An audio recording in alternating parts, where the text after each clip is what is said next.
बेटा hello everyone.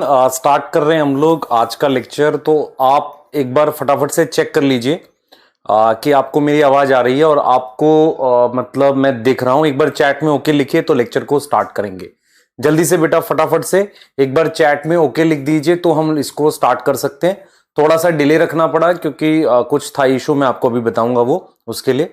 पर हम अभी लेक्चर को स्टार्ट कर रहे हैं। क्या आपको मेरी आवाज आ रही है? ठीक है, एक बार चैट में बता दो, जल्दी करो बेटा।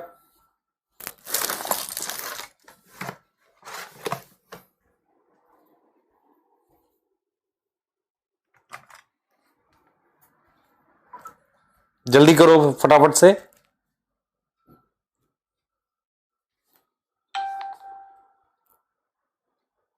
हम्म।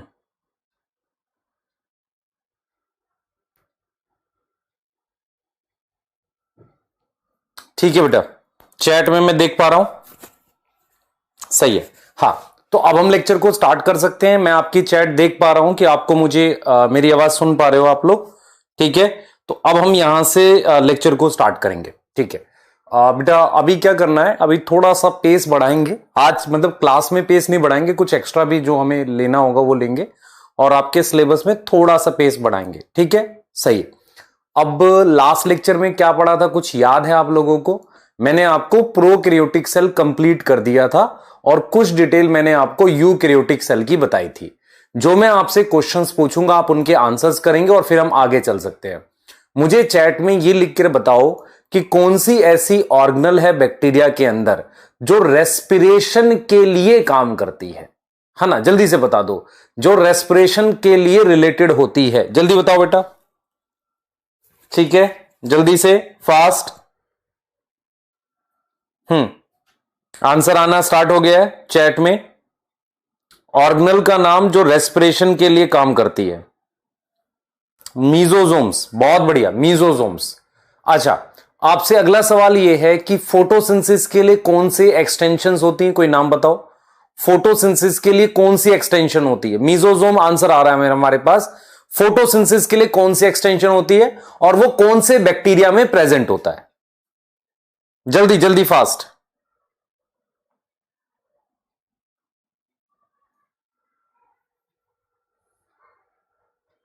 बेटा फोटोसिंथेसिस के लिए हमारे पास कौन सी एक्सटेंशंस होती है? क्रोमैटोफोर। शाबाश, वेरी गुड, क्रोमैटोफोर।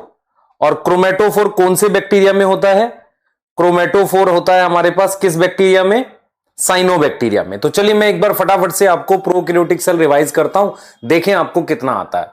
बेटा हमारे पास सेल जब हमने पढ़ाया तो आपको एक स्ट्रक्चर बताया था, बहुत ध्यान से देखो, बिल्कुल बिना चैट करे। अब मेरी बात पर पूरा फोकस करना। आपको मतलब ऐसा समझना है कि मैं जो कुछ बोल रहा हूं वो आपके कानों में जा रहा है। चैट को एकदम डिसेबल करके ध्यान से सुनो मेरी बातें। ठीक है, बिल्कुल ध्यान से, सारी चीजें रिकॉल हो जाएंगी, फिर हम आगे चल पाएंगे। तो मैंने सबसे पहले आपको क्या पढ़ाया था? मैंने आपको यह बोला था कि सेल एक ऐसा स्ट्रक्चर होता है, एक चैम्बर होता है जिसके अंदर आप कुछ रिएक्शंस चलते हैं। सेल के अंदर एक खास स्ट्रक्चर होता है डीएनए, जो इंफॉर्मेशन स्टोर करता है। ये मैंने आपको बताया था।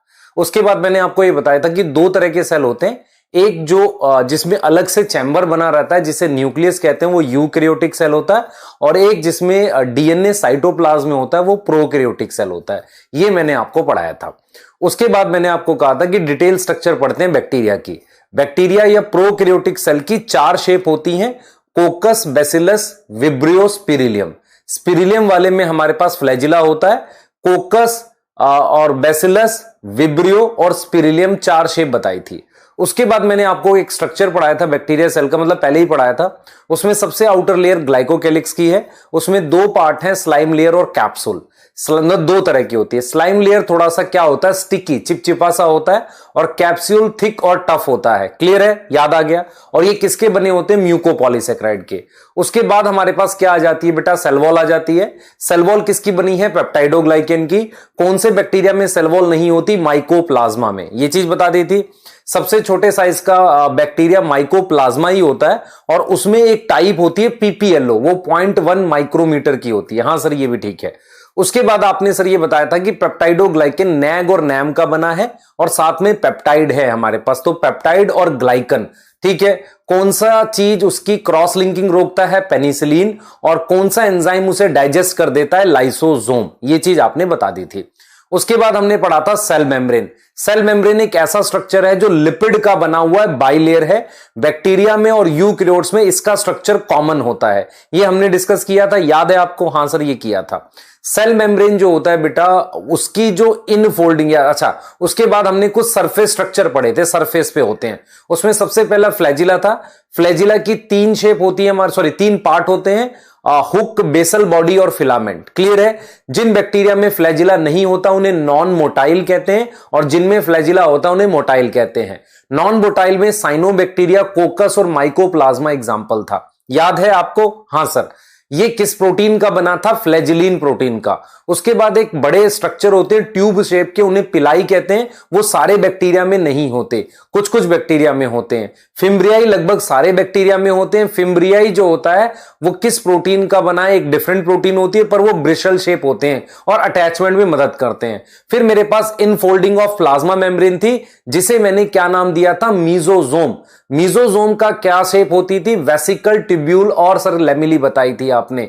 क्लियर है? हां सर, याद आ रही है। उसके बाद हमने क्या कहा था? मीजोजोम सरफेस एरिया बढ़ाता है, किसके लिए? रेस्पिरेशन के लिए, सेल वॉल फॉर्मेशन के लिए, सेल सिक्रीशन के लिए, डीएनए रेप्लिकेशन और सेल डिवीजन में मदद करता है।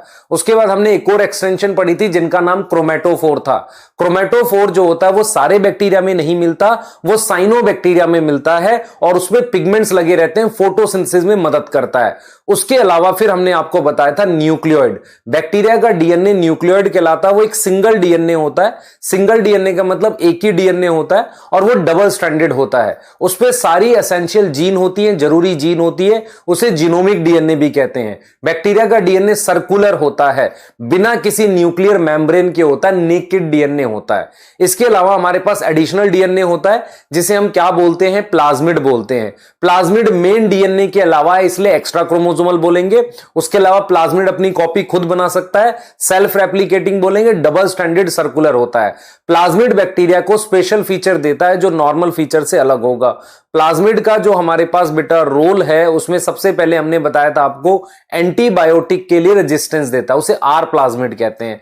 ट्यूमर इंड्यूसिंग प्लाज्मिड होता है और एक एफ प्लाज्मिड होता है, जिसकी वजह से एक्सचेंज होता है एक बैक्टीरिया से दूसरे बैक्टीरिया में प्लाज्मिड का। एफ प्लाज्मिड को फर्टिलिटी प्लाज्मिड कहते हैं। उसकी वजह से स्पेशल टाइप के पिलाई बनते हैं जिन्हें सेक्स पिलाई कहते हैं। सही है सर। उसके बाद सर आपने बताया था हमारे पास और भी डिग्रेडेटिव प्लाज्मिड होता है, जो एक खास तरह के बैक्टीरिया में होता है जिसका नाम स्यूडोमोनास प्यूटिडा था। सर सही है। उसके बाद बेटा हमने आपको पढ़ाया था राइबोसोम्स क्या होते हैं। राइबोसोम क्या होते हैं? प्रोटीन बनाने की मशीनरी होती है और वो कहां होते हैं? साइटोप्लाज्म में होते हैं। उसकी 2 सब यूनिट होती है, तभी जुड़ती है जब प्रोटीन बनानी हो। कौन सा मिनरल चाहिए? Mg+2 चाहिए। लार्ज और स्मॉल सब यूनिट को जोड़कर बैक्टीरिया में 70S आता है। छोटी सब यूनिट 50S है और बड़ी सब यूनिट 50S है, छोटी सब यूनिट 30S है। दोनों को जोड़ के हम 70S बनाते हैं। क्लियर है? सही है। यहां पर एस क्या है? Svedberg constant. राइबोसोम कई बार प्लाज्मा मेम्ब्रेन से भी बाउंड फॉर्म में मिलता है। जब बहुत सारे राइबोसोम एक एमआरएनए पर लगे हो तो उसे हम पॉलीराइबोसोम कहते हैं। क्या ये चीज याद आ रही है? सर बिल्कुल आ गई। उसके अलावा हमने कहा था कि बैक्टीरिया के अंदर कुछ स्टोरेज स्ट्रक्चर होते हैं जिन्हें हम इंक्लूजन बॉडीज कहते हैं। इंक्लूजन बॉडी विदाउट मेम्ब्रेन के होते हैं, साइटोप्लाज्म में होते हैं, इनसॉल्युबल होते हैं, है ना, उनमें मेम्ब्रेन नहीं होती। जिस चीज का स्टोरेज करते हैं उसी के हिसाब से नाम होता है। ग्लाइकोजन ग्रेन्यूल ग्लाइकोजन स्टोर कर रहा है। साइनोफाइसियन ग्रेन्यूल भी होता है जो एक तरीके का बैक्टीरियल स्टार स्टोर करता है। फॉस्फोरस ग्रेन्यूल होता है। क्लियर है? अच्छा, कुछ एक बैक्टीरिया में मेम्ब्रेन वाले होते हैं पर वो लिपिड की लेयर नहीं होती, उसे गैस वैक्यूल कहते हैं। वो भी एक तरह की क्या है? इंक्लूजन बॉडी है। तो ये स्ट्रक्चर मैंने आपको बैक्टीरिया में बताए थे। मैंने आपको कहा था कि जो प्लाज्मिड है वो सारे बैक्टीरिया में नहीं मिलता। सेल वॉल हमारे पास माइकोप्लाज्मा में नहीं मिलती, है ना। राइबोसोम, न्यूक्लियोइड, सेल मेम्ब्रेन, ये कुछ ऐसी चीजें हैं जो सभी तरह के बैक्टीरिया में मिलती है। फिर मैंने आपको कहा था कि प्रोकैरियोटिक और यूकैरियोटिक में कुछ डिफरेंस होता है। यूकैरियोट में वेल डिफाइंड न्यूक्लियस होता है, मतलब न्यूक्लियर मेम्ब्रेन बनी होती है। क्लियर? उसे हम यूकैरियोटिक सेल कहते हैं। याद है कि नहीं? यूकैरियोटिक सेल में ऑर्गेनल्स होती हैं जिनके बाहर मेम्ब्रेन होती है। प्रोकैरियोट में अगर कोई ऑर्गेनल है जैसे कि राइबोसोम, उसमें मेम्ब्रेन नहीं होती बाहर। याद है ये चीज? क्लियर है कि नहीं? बताओ, याद करो इस बात को। ठीक है। प्रोकैरियोटिक सेल छोटा होता है, यूकैरियोटिक सेल कंपैरेटिवली बड़ा होता है। या तो आप उसे मिलीमीटर में लिख सकते हो, नहीं तो माइक्रोमीटर में भी अगर लिखोगे तो 20 से 20 माइक्रोमीटर, ऐसे मतलब ज्यादा वैल्यू होती है उसकी माइक्रोमीटर में, इस तरीके से लिख सकते हो। फिर हमने कहा था कि आपको यूकैरियोटिक सेल की डिटेल पढ़ाएंगे। क्लियर है? यूकैरियोटिक सेल कहां कहां होता है? प्लांट में, फंजाई में, एनिमल में, और एक ग्रुप होता है प्रोटिस्टा। क्या हम यहां से अब आगे चल सकते हैं? बताइए। ठीक है, ठीक है, हमने आपको बता दिया था प्रोकैरियोटिक सेल यूनिसेलुलर होता है, यूकैरियोटिक यूनिसेलुलर और मल्टीसेलुलर दोनों होता है। सही है बेटा? हाँ, एक फास्ट रिवीजन हो गई। हाँ, एक फास्ट रिवीजन भी हो गई हमारे पास। हाँ, और प्रोकैरियोटिक सेल फास्ट मल्टीप्लाई करता है, यूकैरियोटिक सेल स्लो मल्टीप्लाई करता है। सही है? हाँ हाँ, ठीक है। जब भी मैं बोलूं कि मैं रिवाइज कर रहा हूं, चैट हटा दो, सिर्फ कान में लगाकर ध्यान से सुनो मेरी बातें, या फोन रख सामने रखकर जल्दी से उसको सुना करो। चलो आ जाओ, चलिए आगे चलेंगे। अब हम आज का टारगेट है, हम यूकैरियोटिक सेल के बारे में जानेंगे। हम सेल मेम्ब्रेन और सेल वॉल जैसी चीजें पढ़ने वाले हैं। ठीक है सर? तो हम क्या करते हैं, जैसे कि मैंने आपको प्रोकैरियोटिक सेल पढ़ाया था, वैसे ही मैं क्या करता हूं, एक यूकैरियोटिक सेल का डायग्राम आपके लिए ले आता हूं और उसके बाद मैं उसकी डिटेल पढ़ानी आपको स्टार्ट कर दूंगा। सही है बेटा? सही है?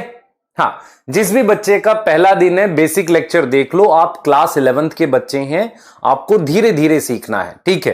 क्लियर है? हाँ, तो क्लास डिले होने का मैं रीजन भी बता देता हूं। कुछ मेरे को अदर टीथ में पेन है बेटा, तो वो उसके लिए मेरे को मेडिसिन खाना था, मेडिसिन खा ली थी मैंने, तो मैंने 15 मिनट आगे किया, क्योंकि वो उसका इफेक्ट आने में लग जाता है 20 मिनट आधा घंटा, तो इस वजह से क्लास को 15 मिनट हमने डिले किया। ठीक है?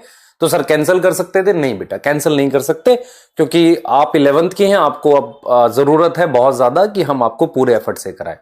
दूसरी चीज बेटा मैं ये क्लियर कर देता हूं, पीडब्ल्यू में चाहे आप ऑनलाइन पढ़ रहे हैं या हमारे ऑफलाइन सेंटर्स भी खोल रहे हैं, किसी पे भी पढ़ रहे हैं, हमारा मेन गोल क्या है कि आपको चीजें समझ आए। ऑनलाइन में क्योंकि आप हमारे सामने नहीं हैं, हम बहुत ही एफर्ट करेंगे उसको चीजों को समझाने का, क्योंकि हमें पता रहता है, आप अगर देखेंगे हमारा एफर्ट, कि आपको लगेगा कि स्कूल से ज्यादा या किसी भी कोचिंग से ज्यादा हम एफर्ट करते हैं। रीजन क्या है? क्योंकि आप सामने नहीं है ना हमारे। ठीक है? क्लियर है? हाँ, सही है बेटा। अब इधर आ जाओ जरा, फटाफट से आ जाओ।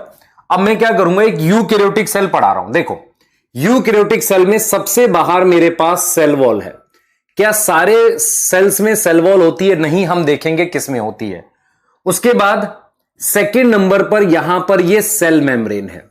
ठीक है? ये क्या है मेरे पास? सेल मेम्ब्रेन है। मैं एक यूकैरियोटिक सेल को बता रहा हूं जिसमें सेल वॉल होती है। उसके बाद मेरे पास बेटा, मेरे पास ये इस तरीके से, ध्यान देंगे, इस तरीके से ये न्यूक्लियस है। ठीक है? और इसकी डबल मेम्ब्रेन होती है न्यूक्लियस की। आप देख पा रहे हो कि न्यूक्लियस में डबल मेम्ब्रेन है। न्यूक्लियस में क्या है हमारे पास? ऐसे डबल मेम्ब्रेन है। देखो इस तरीके से बेटा, न्यूक्लियस में डबल मेम्ब्रेन है। ये न्यूक्लियस बनाया हुआ है। मैं एक बार डायग्राम कंप्लीट कर दूं और आप ध्यान से फिर उसे याद कर लेंगे। ठीक है? ये न्यूक्लियस है। इस न्यूक्लियस के अंदर मेरे पास डीएनए होता है, और डीएनए किस फॉर्म में होता है हम पढ़ चुके हैं ऑलरेडी, है ना? ये न्यूक्लियस है। अच्छा, चलिए अब हम कुछ ऑर्गेनल्स की बात करते हैं जो इसमें प्रेजेंट होंगी। ध्यान से देखते चले। हमारे पास एक मेम्ब्रेन की बनी हुई इस तरीके से कुछ ऑर्गेनल्स होती हैं। इन्हें हम ईआर कहते हैं। इन्हें हम क्या बोलते हैं? ईआर कहते हैं। ईआर के ऊपर, एंडोप्लाज्मिक रेटिकुलम के ऊपर ऐसे राइबोसोम्स लगे रहते हैं। ठीक है? राइबोसोम्स लगे रहते हैं और कुछ पे नहीं लगे रहते। तो ये वाला जो ईआर है मेरे पास, ये वाला जो ईआर है, एंडोप्लाज्मिक रेटिकुलम है, जिसे आप ईआर कह रहे हैं, इस वाले को आरईआर कहते हैं, रफ एंडोप्लाज्मिक रेटिकुलम। इस वाले को कहते हैं एसईआर, स्मूथ एंडोप्लाज्मिक रेटिकुलम। ये हमने क्या बना दिया बेटा? न्यूक्लियस बना दिया। दिस वन इज न्यूक्लियस, है ना? ये न्यूक्लियस है। मैं एक जनरल स्ट्रक्चर बता रहा हूं और उसके बाद आगे चलेंगे। ये जो डीएनए है, इस डीएनए को मैंने क्या लिख दिया? क्रोमैटिन, है ना? क्या लिख दिया? क्रोमैटिन लिख दिया। एक और स्ट्रक्चर होता है जो थोड़ा सा डेंस स्ट्रक्चर होता है, ऐसा इस तरीके का डेंस स्ट्रक्चर होता है जो न्यूक्लियस के अंदर ही होता है। उस स्ट्रक्चर का नाम होता है न्यूक्लियोलस। क्या नाम होता है? न्यूक्लियोलस। लिख सकते हैं न्यूक्लियोलस। ठीक है सर, बढ़िया। अब आओ जरा, हमने RER SER बना दिया। उसके बाद हमारे पास एक ऑर्गेनल होती है कुछ इस तरीके की, ऐसी इस तरीके की ऑर्गेनल्स होती हैं। इनको हम क्या बोलते हैं बेटा? इनको हम कहते हैं गोल्जी बॉडीज। इनको हम क्या बोलते हैं? गोल्जी बॉडीज बोलते हैं। समझते रहो, पहले सिर्फ नाम देखो, फिर डिटेल पढ़ाऊंगा। इसके अलावा हमारे पास, ध्यान दो बेटा, इसके अलावा हमारे पास ये जो स्ट्रक्चर्स हैं इनको मैंने वेसिकल्स कह दिया, वेसिकल्स कह दिया। और एक स्पेशल स्ट्रक्चर होता है ये वाला, ऐसा, इनको हम लाइसोसोम कहते हैं। तो लाइसोसोम और वेसिकल देखने में एक जैसे होते हैं, ये लाइसोसोम बना दिए मैंने। हां सर, लाइसोसोम बना दिया। ठीक है, अब मैं नंबर देता हुआ चलता हूं जरा इस पे। देखो, सबसे पहले मैंने बनाया सेल वॉल, दूसरे नंबर पे सेल मेम्ब्रेन बना दिया, तीसरे नंबर पे मैंने RER बना दिया, फोर्थ नंबर पे SER बना दिया, फिफ्थ नंबर पे गोल्जी बॉडी बना दिया, सिक्स नंबर पे लाइसोसोम बना दिया, सेवंथ नंबर पे मैंने वेसिकल्स बना दिया। क्या मेरी बात समझ में आ रही है? हां सर, ठीक लग रहा है मुझे यहां तक, सही है। उसके बाद ध्यान सुनेंगे, उसके बाद मेरे पास एक ऑर्गेनल होती है, ये कुछ ऐसी ऑर्गेनल है जो एनर्जी बनाती है, वो अपना अलग इधर उधर घूमती रहती है। इस ऑर्गेनल का नाम माइटोकॉन्ड्रिया है। ये हमारे पास क्या है? माइटोकॉन्ड्रिया। ये हमारे पास क्या है? माइटोकॉन्ड्रिया है। सही है सर। अगर ये प्लांट सेल है तो इसमें थोड़ा सा एक बड़ा स्ट्रक्चर होता है, ऐसा, इस तरीके का बड़ा स्ट्रक्चर होता है जिसपे पिगमेंट लगे रहते हैं। इसे हम क्या बोल सकते हैं? क्लोरोप्लास्ट या प्लास्टिड बोल सकते हैं, है ना, प्लास्टिड्स बोल सकते हैं। उसके अलावा बेटा कुछ वैक्यूल जैसा और होता है, उसे हम परऑक्सीजोम बोल सकते हैं। क्या बोलते हैं? परऑक्सीजोम्स बोलते हैं। ठीक है, और क्या बना सकते हैं? और हम लोग क्या बना सकते हैं बेटा? राइबोसोम्स होते हैं। और क्या होते हैं हमारे पास? राइबोसोम्स होते हैं। तो मैंने आपको क्या बनाया है? एक यूकैरियोटिक सेल में चीजें ड्रॉ करी हैं।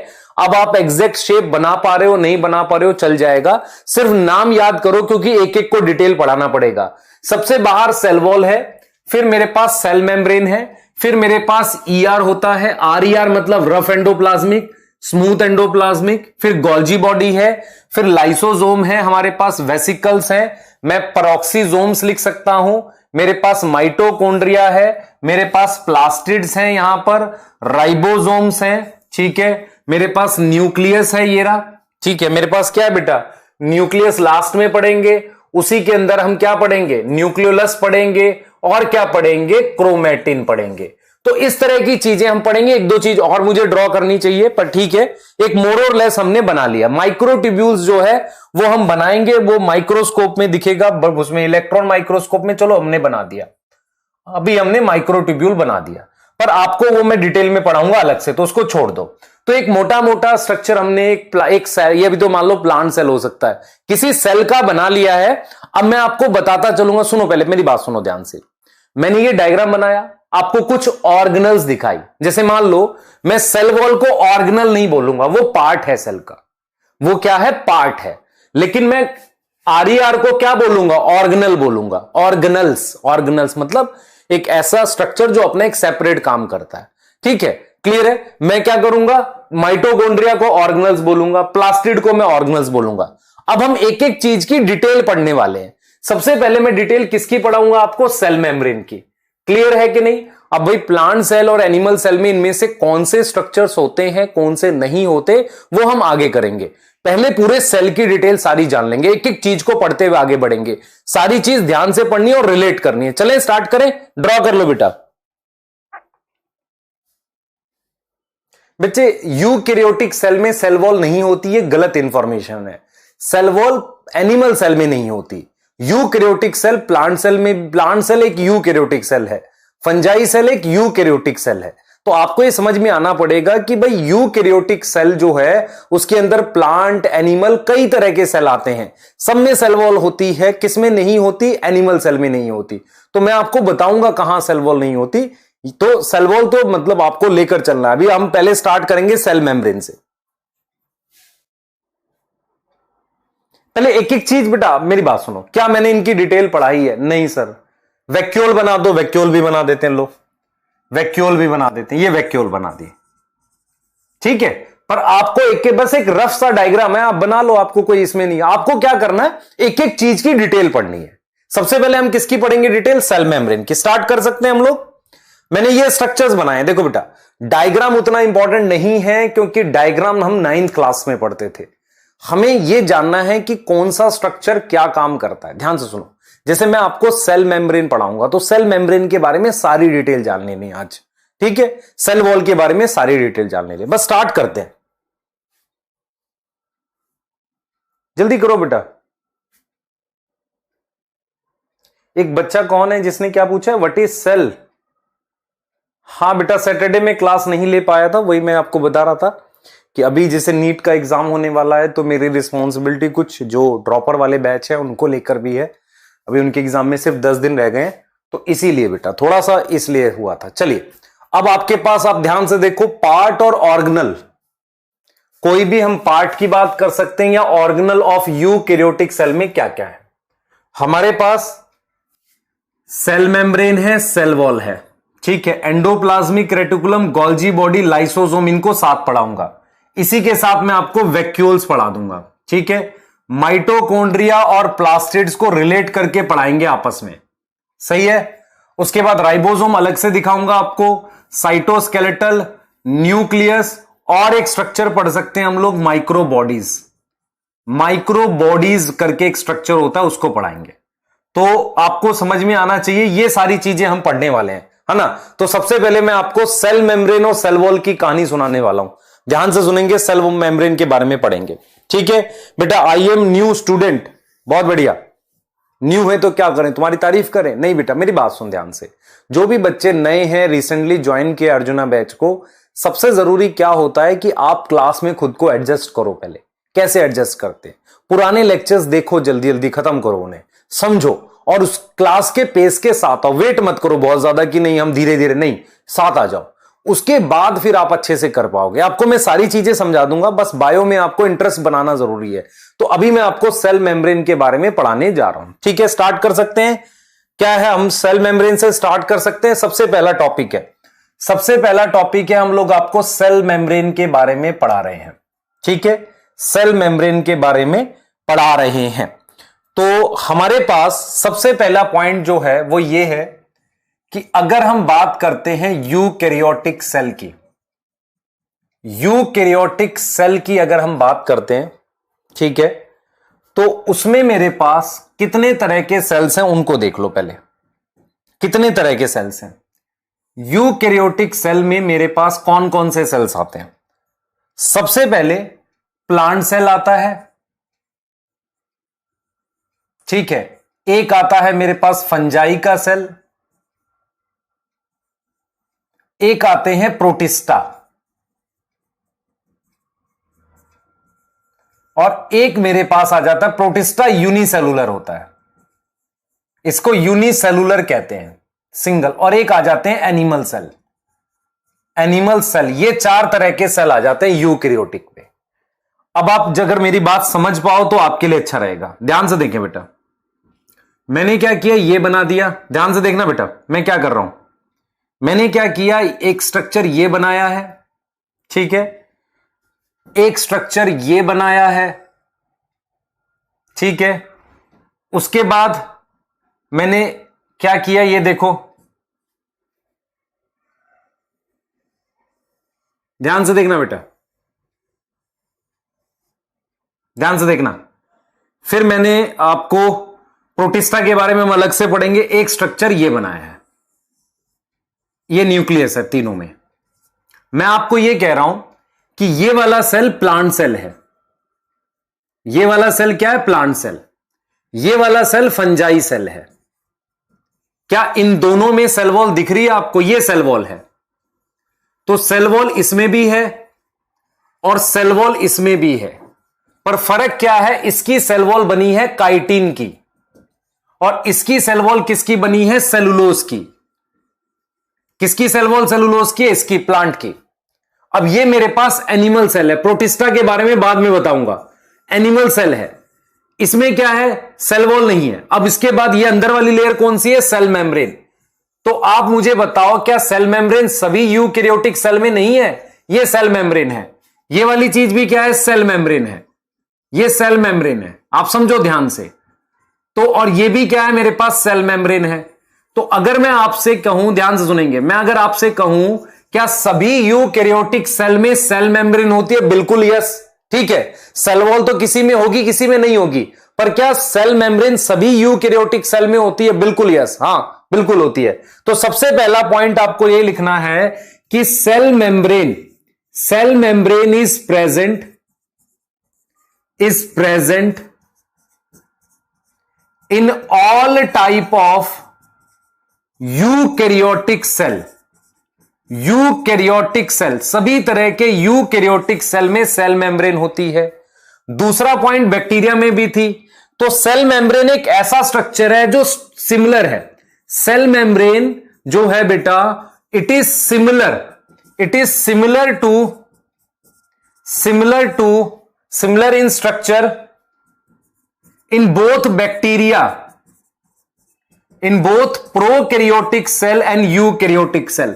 क्या आपको यह वाली बात समझ में आई कि नहीं? स्ट्रक्चर दोनों में सेम है। तो जो मैं आपको सेल मेम्ब्रेन का स्ट्रक्चर पढ़ाऊंगा वो सभी तरह के सेल्स का कॉमन होगा। सबसे पहले तो आप यह समझो कि यूकैरियोटिक सेल में 4 तरह के सेल आते हैं: plant cell, fungi cell, protista cell, animal cell. Protista में कुछ में सेल वॉल होती है, कुछ में नहीं होती, इसलिए मैं नहीं लिख रहा हूं यहां पर। तो प्लांट सेल में सेल वॉल किसकी होती है? सेलुलोज की। सेल वॉल काइटिन की होती है फंजाई सेल में।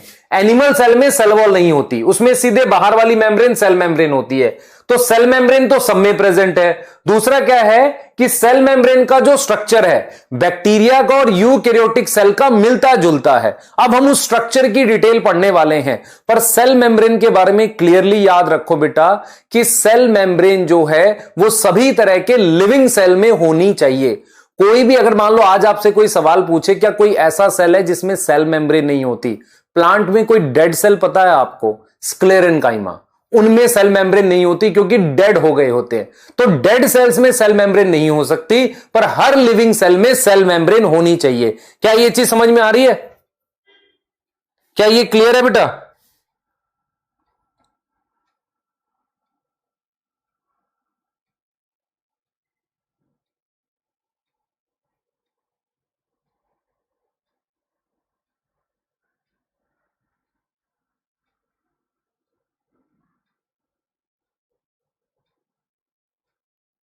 जल्दी करो।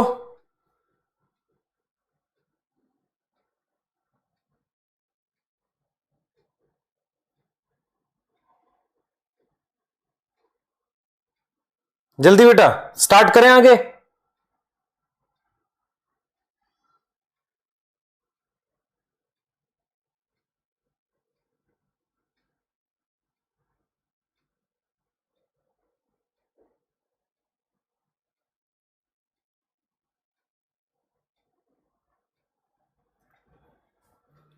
ठीक है, नेक्स्ट करते बेटा। क्या यहां तक क्लियर है? जल्दी बता दो। ठीक है सर, क्लियर है। अब सुनो, ध्यान से सुनो। नो वाले घर चले जाओ यार, कोई दिक्कत नहीं है। मैंने ये पिछली क्लासेस में पढ़ा रखा है कि बैक्टीरिया और यूकैरियोटिक सेल की सेल मेम्ब्रेन सेम होती है। अब स्ट्रक्चर देखो फटाफट से सेल मेम्ब्रेन का। पहले जरा मैं डिटेल पढ़ाऊंगा, पर मैं आपको सबसे पहले क्या पढ़ाने वाला हूं? सेल मेम्ब्रेन का स्ट्रक्चर पढ़ाऊंगा।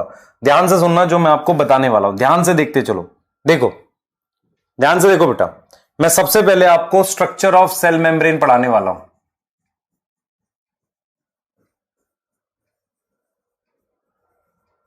सेल मेम्ब्रेन का स्ट्रक्चर पढ़ाने वाला हूं, देखते चलना ध्यान से। सबसे पहला टॉपिक है, मैं आपको इसका स्ट्रक्चर पढ़ाऊंगा। तो जो मैं स्ट्रक्चर पढ़ाऊंगा वो उसको बहुत ध्यान से आपने देखना है। किसका स्ट्रक्चर पढ़ रहे हैं? स्ट्रक्चर ऑफ सेल मेम्ब्रेन पढ़ रहे हैं। हां भाई, सुने ध्यान से। तुम्हारे पास ये सेल है, इधर देखो, तुम्हारे पास ये सेल है, ठीक है। इसकी ये सेल मेम्ब्रेन है, दिस इज सेल मेम्ब्रेन। अगर मैं चाहूं, क्या नॉर्मल माइक्रोस्कोप से सेल मेम्ब्रेन को देख सकता हूं? सुनो ध्यान से। आपके पास कौन सा माइक्रोस्कोप होता है? आपके स्कूल के लैब में जो माइक्रोस्कोप होता है उसे हम कंपाउंड माइक्रोस्कोप कहते हैं। उस कंपाउंड माइक्रोस्कोप में क्या हम सेल मेम्ब्रेन को देख सकते हैं? नहीं दिखती है बेटा। उसकी डिटेल, सेल मेम्ब्रेन दिख सकती है पर उसकी डिटेल नहीं दिखेगी। मतलब क्या हुआ, आपके स्कूल में जो माइक्रोस्कोप है वो कंपाउंड माइक्रोस्कोप है। वो कहां तक दिखाता है आपको? माइक्रोमीटर तक दिखा सकता है। माइक्रोमीटर समझ में आता है? 10⁻⁻⁶ मीटर तक दिखा सकता है। अगर आपको नैनोमीटर की चीज देखनी है, क्योंकि सेल मेम्ब्रेन नैनोमीटर और एंगस्ट्रॉन में होती है, अगर आपको कोई चीज नैनोमीटर में देखनी है तो आपको उसके लिए किसकी आवश्यकता पड़ेगी? आपको जरूरत पड़ने वाली है इलेक्ट्रॉन माइक्रोस्कोप की। सर दोबारा बताओ बात को, मैं क्या कहना चाह रहा हूं, मेरी बात समझ ध्यान से बेटा। क्या तुम्हें यहां पर यह मार्कर दिख रहा है? हां सर दिख रहा है। क्या इस मार्कर के अंदर सरफेस के सरफेस पर कुछ डिजाइन बना हुआ है? क्या वो भी दिख रहा है? डिजाइन, कलर के अलावा, कलर नहीं कर रहा, डिजाइन नहीं सर वो नहीं दिख रहा क्योंकि दूर है ना हमसे। हां, तो मैं आपको यह समझाने की कोशिश कर रहा हूं कि सेल मेम्ब्रेन मुझे दिख जाती थी। समझना ध्यान से, सेल मेम्ब्रेन मुझे दिख जाती थी किसमें? नॉर्मल उसमें, मतलब सेल मेम्ब्रेन मुझे नॉर्मली दिख जाती है, माइक्रोस्कोप में दिख जाती है। पर अगर मुझे उसका डिटेल स्ट्रक्चर पढ़ना है, मतलब उसके अंदर कौन सा डिजाइन बना हुआ, क्या है उसके अंदर, उसके लिए मुझे इलेक्ट्रॉन माइक्रोस्कोप की जरूरत पड़ेगी। और आपकी एनसीईआरटी क्लियरली बताती है कि 1950 के अराउंड, 1950s के अराउंड हमारे पास इलेक्ट्रॉन माइक्रोस्कोप आया था। तो मैं क्या लिख सकता हूं? मैं ये लिख सकता हूं कि cell membrane can be visible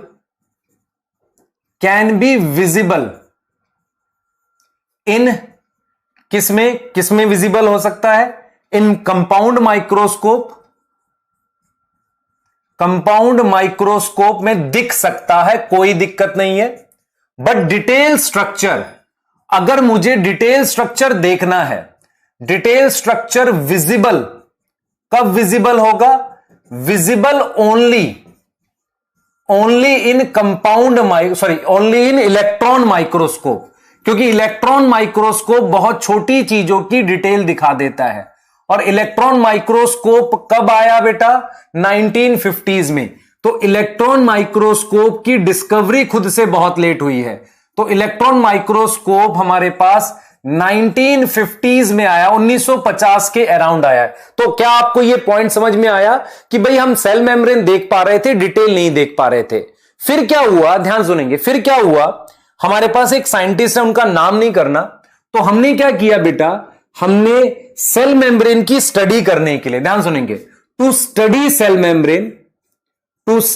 cell membrane हमने क्या किया? आरबीसी की केमिकल एनालिसिस करी। हमने क्या किया? आरबीसी ले लिया। मेरी बात सुनो, हमने क्या किया? एक सेल लिया जिसको हम आरबीसी कहते हैं, red blood cell. To study cell membrane हमने क्या किया? आरबीसी की जो मेम्ब्रेन है उसकी केमिकल स्टडी करी है। उसकी क्या करी है? Chemical studies. और उससे मुझे कुछ पता चला है, उसको हम अब बता रहे हैं।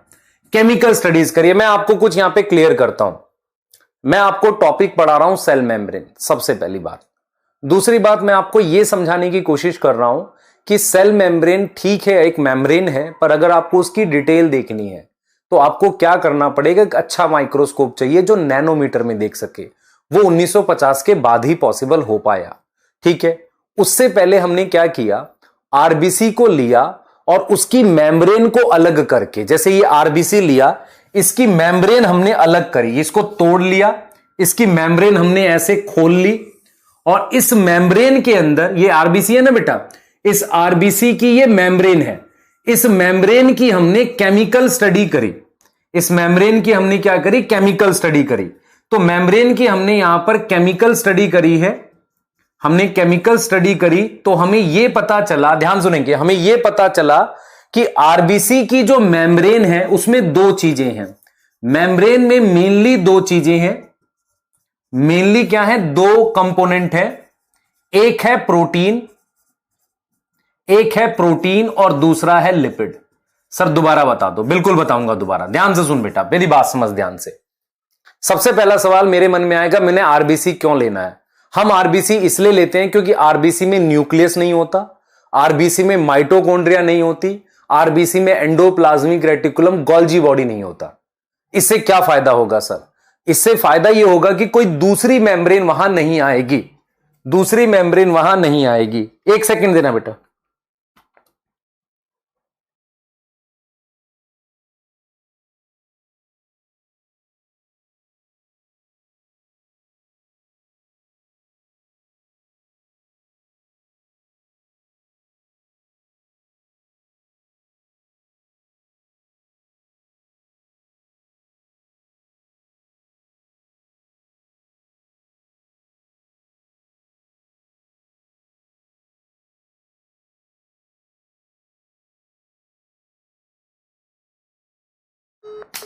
क्या मेरी आवाज आ रही है? आपको सुन पा रहे हो?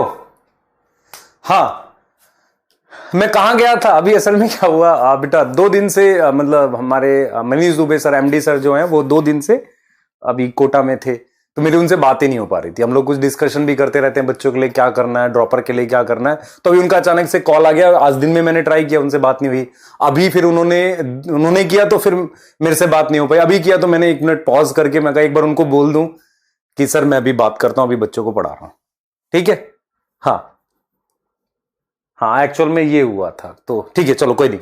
अब मेरी बातें ध्यान से सुनो, मैं क्या बोल रहा हूं। आपको ये दिख रहा है सेल है? हाँ, सेल है, ठीक है। तो हाँ, चलो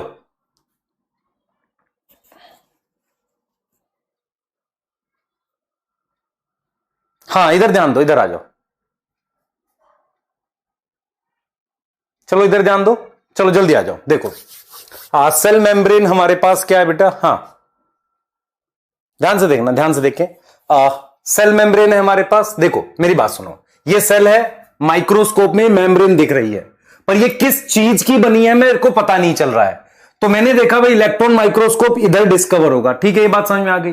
तो मैंने कहा क्यों नहीं, मैं क्या करूं, मैं क्या करूं, मुझे अगर वो माइक्रोस्कोप से नहीं दिख रहा है तो क्यों ना एक काम किया जाए, आरबीसी लिया जाए, उसकी मेम्ब्रेन को निकाला जाए और उसकी को केमिकली पढ़ा जाए कि उसमें है क्या। मतलब हम एक्सपेरिमेंट कर सकते हैं। कैसे करोगे? जैसे मान लो ये प्लास्टिक है, तो भाई ये प्लास्टिक से बनाना, कोई ना कोई एक्सपेरिमेंट होता होगा ना जिससे ये पता चल जाए प्लास्टिक का बना है। मुझे इसकी डिटेल माइक्रोस्कोप में अगर नहीं दिख रही है तो मैं केमिकली पता करना चाह रहा हूं कि किस चीज का बना हुआ है। तो मैंने उसकी क्या करी, केमिकल स्टडी करी, ठीक है, और मैंने पता लगाया कि भाई उसमें 2 कंपोनेंट हैं, एक प्रोटीन है और एक लिपिड है। किसमें? सेल मेम्ब्रेन में। इतनी बात समझ में आ रही है? आरबीसी लेने का अपना एक पर्पस है। आरबीसी में कोई दूसरी मेम्ब्रेन नहीं आएगी, क्योंकि उसमें ना तो न्यूक्लियस है, न्यूक्लियस में भी मेम्ब्रेन होती है बेटा, उसके बाद गोल्जी बॉडी में मेम्ब्रेन होती है, ईआर में मेम्ब्रेन होती है, माइटोकॉन्ड्रिया में मेम्ब्रेन होती है। तो आरबीसी में क्या होता है बेटा, न्यूक्लियस पहले होता है, बाद में हटा देते हैं। मेरी बात सुनो, न्यूक्लियस पहले होता है, बाद में हटा देते हैं। जो आरबीसी में जगह बनाते हैं, क्या रखने के लिए? हेमोग्लोबिन रखने के लिए। तो आरबीसी जो होगा हमारे पास, आरबीसी जो होगा उसकी बाहर वाली जो मेम्ब्रेन है उसको तोड़ा और उसको एनालाइज किया, और हमने पाया कि उसके अंदर क्या प्रेजेंट है, प्रोटीन और लिपिड प्रेजेंट है। और उसके बाद हमने देखा कि ये प्रोटीन और लिपिड कैसे अरेंज है, इसे हम समझते हैं। अब क्लियर है कि नहीं? प्रोटीन और लिपिड हमारे पास किसमें प्रेजेंट है? मेम्ब्रेन में। अब उसकी अरेंजमेंट को हम समझते हैं। क्या ये क्लियर है? हां, एक कह रहा है सर डब्ल्यूबीसी क्यों? अबे मैं लिख रहा हूं आरबीसी, तो डब्ल्यूबीसी पूछ रहा है, पागल है? मैं कह रहा हूं कि आरबीसी क्यों लिया। इधर देख, मैंने ये सेल का चित्र बनाया तेरे, इधर देख ध्यान से, ये सेल का चित्र बनाया। ये जितनी भी ऑर्गेनल है ये सारी मेम्ब्रेन की नहीं बनी हुई है। इसमें भी मेम्ब्रेन है, इसमें भी मेम्ब्रेन है, इसमें भी मेम्ब्रेन है। आरबीसी में सिर्फ ये वाली मेम्ब्रेन होती है, सिर्फ ये वाली। सेल वॉल भी तो है नहीं है, सिर्फ मेम्ब्रेन होती है। तो हमें पता चला कि हमने उसकी कौन सी स्टडी करी, केमिकल स्टडी करी, उससे मुझे पता चला उसमें प्रोटीन और लिपिड है। इतनी चीज ठीक है? ये समझ में आया? वाई आ जाओ। अब देखो क्या है, अब क्या हुआ, ध्यान सुनेंगे। अब क्या हुआ बेटा, हमने सबसे पहला पॉइंट लिखा, हम डिटेल की बात करते हैं, डिटेल ऑफ मेम्ब्रेन की। अब आ रहे हैं डिटेल पर, ध्यान से पढ़ना, क्योंकि मैं पढ़ा रहा हूं एनसीईआरटी, मैं उल्टा सीधा कुछ नहीं पढ़ा रहा हूं, सिर्फ एनसीईआरटी पढ़ा रहा हूं। डिटेल ऑफ मेम्ब्रेन पढ़ो। देखो क्या है, तो जो हमारे पास मेम्ब्रेन है, जो हमारे पास सेल मेम्ब्रेन है, सेल मेम्ब्रेन में 2 कंपोनेंट है, is made up of 2 component है, made up of lipid and protein. ठीक है सर, सबसे पहले हम बात करते हैं लिपिड की। सबसे पहले हम क्या बात करते हैं बेटा? लिपिड की बात करते हैं। सबसे पहले हम बात करते हैं लिपिड की।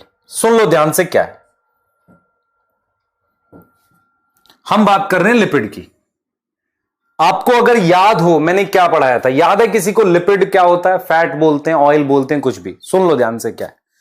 लिपिड जो है हमारे पास क्या चीज होती है, मैंने आपको ये सिखाया था कि लिपिड क्या होता है। एक तरीके से जैसे मैं आपको एक वर्ड यूज करता हूं, लिपिड का मतलब होता है जो चीज वाटर रिपेलिंग होती है। क्या होती है? Water repelling. जैसे ऑयल एक लिपिड है, वैक्स एक लिपिड है।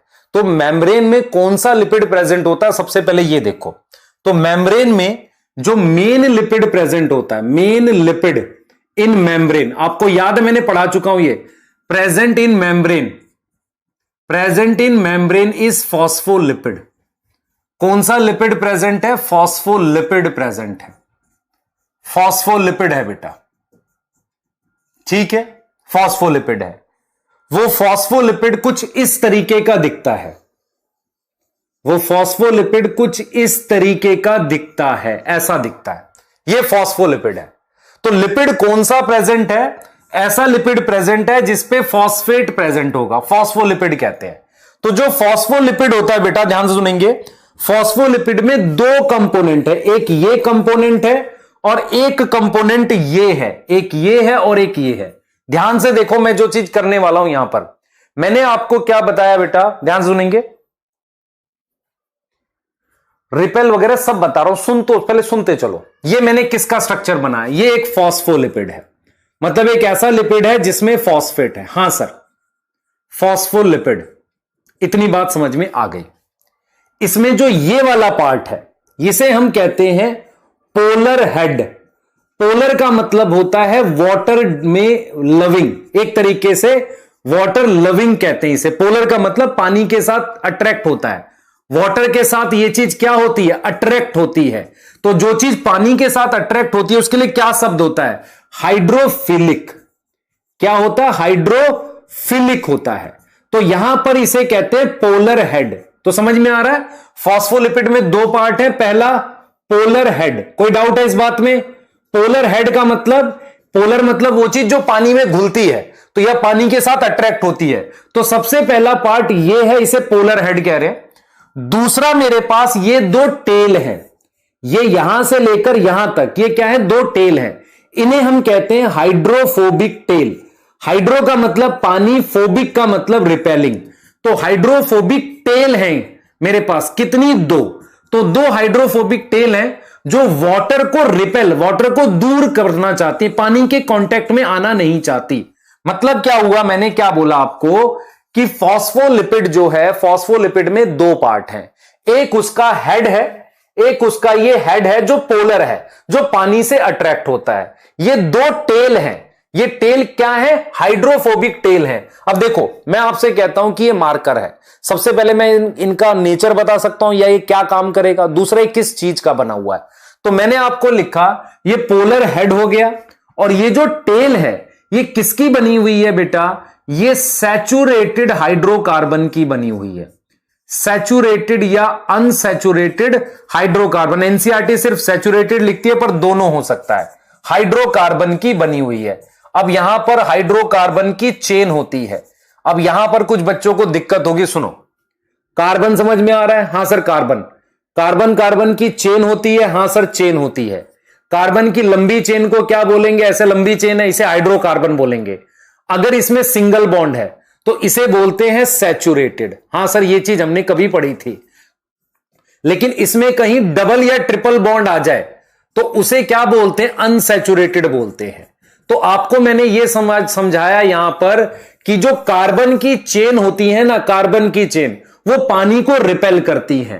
तो मेरे पास फॉस्फोलिपिड दो चीजों का बना हुआ है। एक, उसमें ये जो हेड है ये पानी को अट्रैक्ट करता है, और ये जो टेल है ये क्या है? हाइड्रोकार्बन है। कार्बन की लंबी चेन है। कैसी हो सकती है? सैचुरेटेड या अनसैचुरेटेड। तो अगर आपसे कोई पूछे व्हाट इज फॉस्फोलिपिड, तो आप ये लिखोगे फॉस्फोलिपिड इज अ, ध्यान सुनेंगे, phospholipid is a type of lipid having two part, one is hydrophilic या polar head, another is hydrophobic tail, दो टेल होती हैं। सैचुरेटेड मतलब कार्बन की लंबी चेन, अनसैचुरेटेड मतलब उसमें बीच में कहीं पर डबल बॉन्ड आ सकता है। इनमें ट्रिपल बॉन्ड नहीं, डबल बॉन्ड आ सकता है, इसे अनसैचुरेटेड कहते हैं। ये चीज समझ में आ रहा है? याद है कि नहीं? मैंने फैटी एसिड लिखवाया था ना यहां पर, याद आया? फैटी एसिड लिखवाया था। क्या ये चीज क्लियर है कि नहीं बताओ? ये चीज क्लियर है? तो ये मेरे पास लिपिड होता है मेम्ब्रेन में, और मेन लिपिड मतलब इसका नाम भी होता है मेन फॉस्फोलिपिड। मेन फॉस्फोलिपिड जो होगा वो होता है लेसिथीन। क्या नाम होता है उसका? लेसिथीन होता है। ये नाम है लिपिड का। कोई डाउट है यहां तक?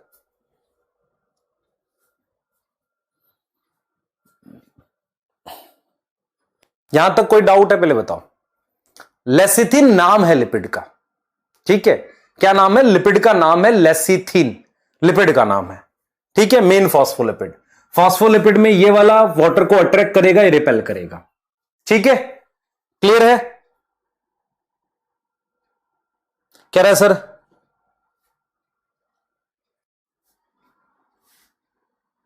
बेटा लिपोप्रोटीन क्या होती है? तू मेरी बात समझ, मैं तुझे पढ़ा रहा हूं पतंग कैसे उड़ाते हैं, तू मुझसे पूछ रहा है कि क्या नाम है पूड़ी कैसे बनाते हैं। क्या कर रहा है? लिपोप्रोटीन क्यों पूछ रहा है? जब 11th में है ना अभी बेटा, तो थोड़ा थोड़ा पूछ जो तेरे को डाइजेस्ट हो जाए। ज्यादा पूछेगा तो दिक्कत हो जाएगी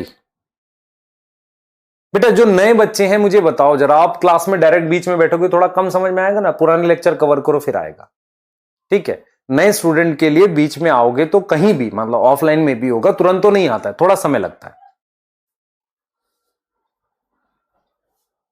हाँ क्लियर बता दिया आपको, ये सभी में होता है, सभी में मेन लिपिड फॉस्फोलिपिड लेसिथिन होता है। आगे चलेंगे। अब मैं आपको क्या समझाने वाला हूं? मैं आपको समझाने वाला हूं कि हाउ लिपिड इज अरेंज्ड। ध्यान सुनेंगे, हाउ लिपिड इज अरेंज। ध्यान से देखो, हाउ, हाउ का मतलब होता है भैया, हाउ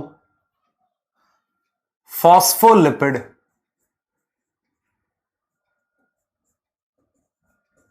गेट अरेंज। अब मैं जो बातें बोलूंगा उसको बहुत ध्यान से देखना। ये सारे फॉस्फोलिपिड है सर, बढ़िया फॉस्फोलिपिड आपने पहले से ही बना रखे हैं। हाँ बना रखे हैं। तो देख बेटा, ये क्या करना है तुमने, ये देखो, इधर देखो ध्यान से सारे मेरी बात। तुम्हें ये फॉस्फोलिपिड दिख रहा है? हाँ सर। ये वाला रीजन कौन सा था? पोलर था, वाटर लविंग रीजन था। हाँ सर ये वाटर लविंग था। ये हाइड्रोफोबिक था। तो मेरा मेन पर्पस क्या है? ध्यान सुनेंगे, मेरा मेन पर्पस क्या है कि मेरे पास ये जो रीजन है हाइड्रोफोबिक, ये इधर भी है और इधर भी है, और इधर भी हाइड्रोफोबिक है। ध्यान से देखो, हाइड्रोफोबिक मतलब वाटर रिपेलिंग। ये इधर वाटर रिपेलिंग है, इधर वाटर रिपेलिंग है, इधर वाटर रिपेलिंग है।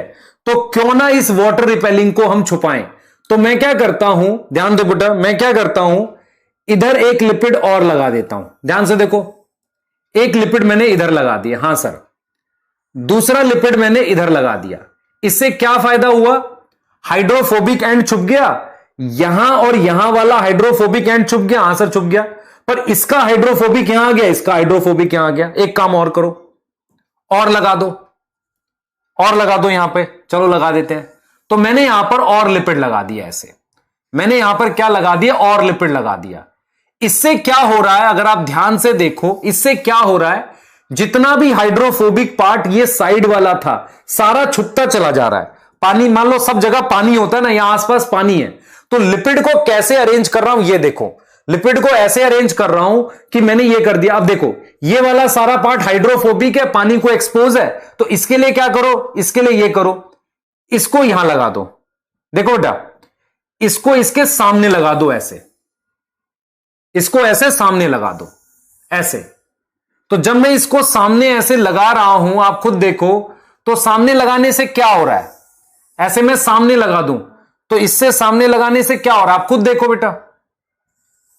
मैं ऐसे सामने लगा दूं इसको, ऐसे, तो सामने लगाने से क्या हो रहा है आप देख सकते हो, ये इस तरीके से एक बाई लेयर बनती जा रही है। ऐसे लगाने से क्या हो रही है, बाई लेयर बनती जा रही है। अगर आप ध्यान से देखोगे धीरे धीरे क्या बनती जा रही है, एक बाई लेयर बनती जा रही है, ऐसे डबल लेयर बनती जा रही है। हां सर, डबल लेयर तो दिख रही है हमें, ठीक है, डबल लेयर ऐसे बनती जाएगी, ठीक है। तो मैं आपको क्या समझा रहा हूं, समझो लिपिड कैसे अरेंज है। आप देखो, मैं यहां पर लिखने की लिखूंगा, सबसे पहले ये वाले एंड्स कौन से हैं, पोलर।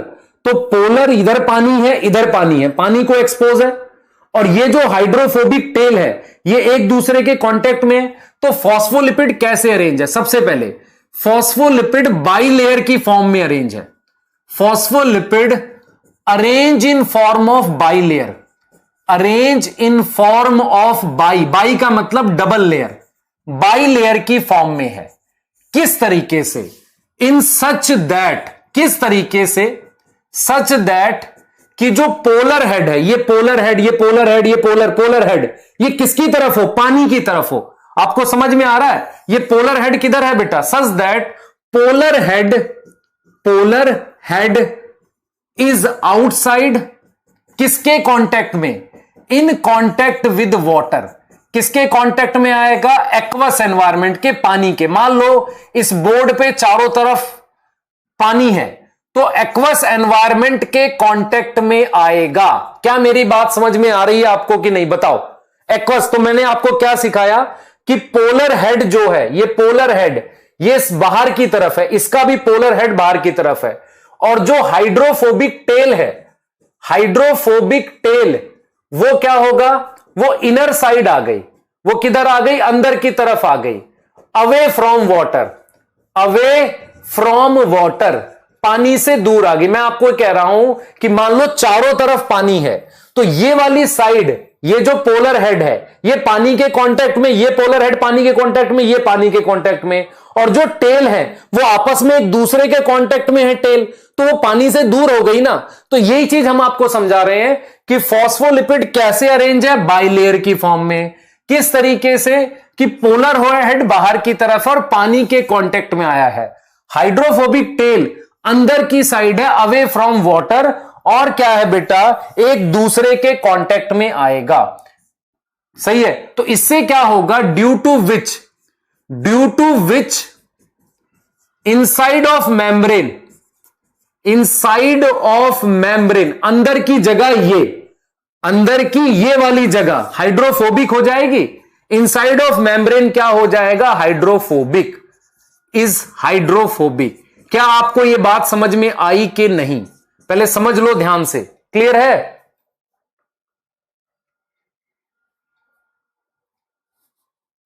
कुछ दुष्ट बच्चे हैं लिख रहे हैं टुडे इज माय बर्थडे, बेटा पढ़ लेना, क्या फर्क पड़ता है। मान ले मेरा भी होगा तो मेरे को तुम्हारे से विश थोड़ी चाहिए, घर वालों को विश करना चाहिए, तुम्हारे पेरेंट्स करेंगे। क्या कैसे काम करते हो तुम, कब बड़े होगे भाई, डॉक्टर ऐसे बन जाओगे।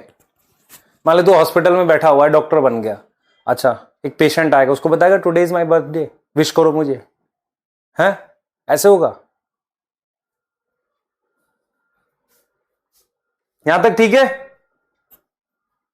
देख लो भाई, ये लिपिड था, पोलर हेड, हाइड्रोफोबिक टेल, कैसे अरेंज हो गई, बाई लेयर, एक लेयर ये है और एक लेयर ये है, सही है, तो इसलिए इसको बाई लेयर कह रहे हैं।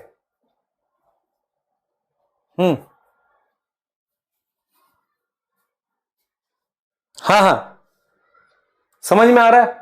और जो मैंने यहां पर बेटा, यहां पर लेसिथीन लिखा है, इसी का नाम फॉस्फोग्लिसराइड है, एनसीईआरटी से फॉस्फोग्लिसराइड लिख रही है, आप अभी के लिए याद कर लो।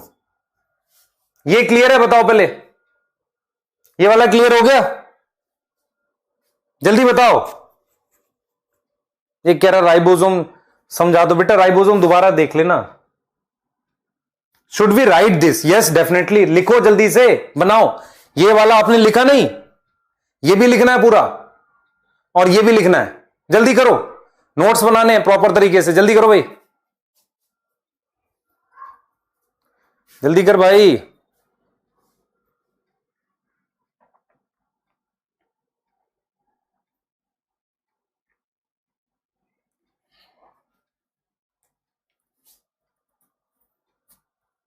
बेटा ग्लिसराइड जो होता है कहीं ना कहीं आप समझो ग्लिसरॉल का से ला रहे हैं। फॉस्फोग्लिसराइड का मतलब होगा कि ग्लिसरॉल पे 2 फैटी एसिड और हम क्या जोड़ेंगे, फॉस्फेट जोड़ेंगे। सर ये तो पता नहीं चला, तो फिर बायोमोलिक्यूल जब फ्यूचर में पड़ेगा तब पता चलेगा, अभी छोड़ दे फिर। ठीक है, डन है। प्रीवियस स्लाइड ये, आगे चलते हैं। हमने क्या बोला है भाई, किस किस का बना है सेल मेम्ब्रेन? प्रोटीन की बात कर लेते हैं। नाउ प्रोटीन की बात करते हैं, जल्दी देखो। अब बात करते हैं प्रोटीन की। सही है सर, प्रोटीन दिखाओ सब, अभी दिखाते हैं। प्रोटीन किस में? सेल मेम्ब्रेन में। ध्यान से देखना बेटा, क्या आपको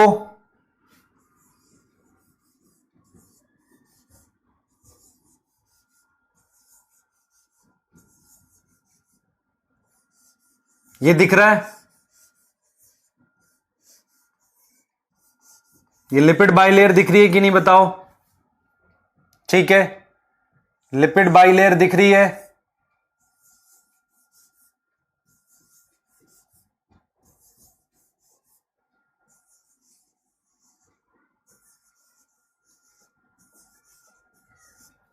हां सर दिख रही है। ठीक है, अब जरा मैं जो बोलूंगा उसको ध्यान से देखना। ध्यान से देखना मैं क्या करने वाला हूं। मैंने क्या किया, एक प्रोटीन यहां लगा दी है, ये प्रोटीन है। ठीक है, ये प्रोटीन एक यहां लगा रखी है मान लो। ठीक, ध्यान से देखना, एक प्रोटीन मैंने यहां बना रखी है ऐसे अंदर। ठीक है, और ध्यान देना बेटा,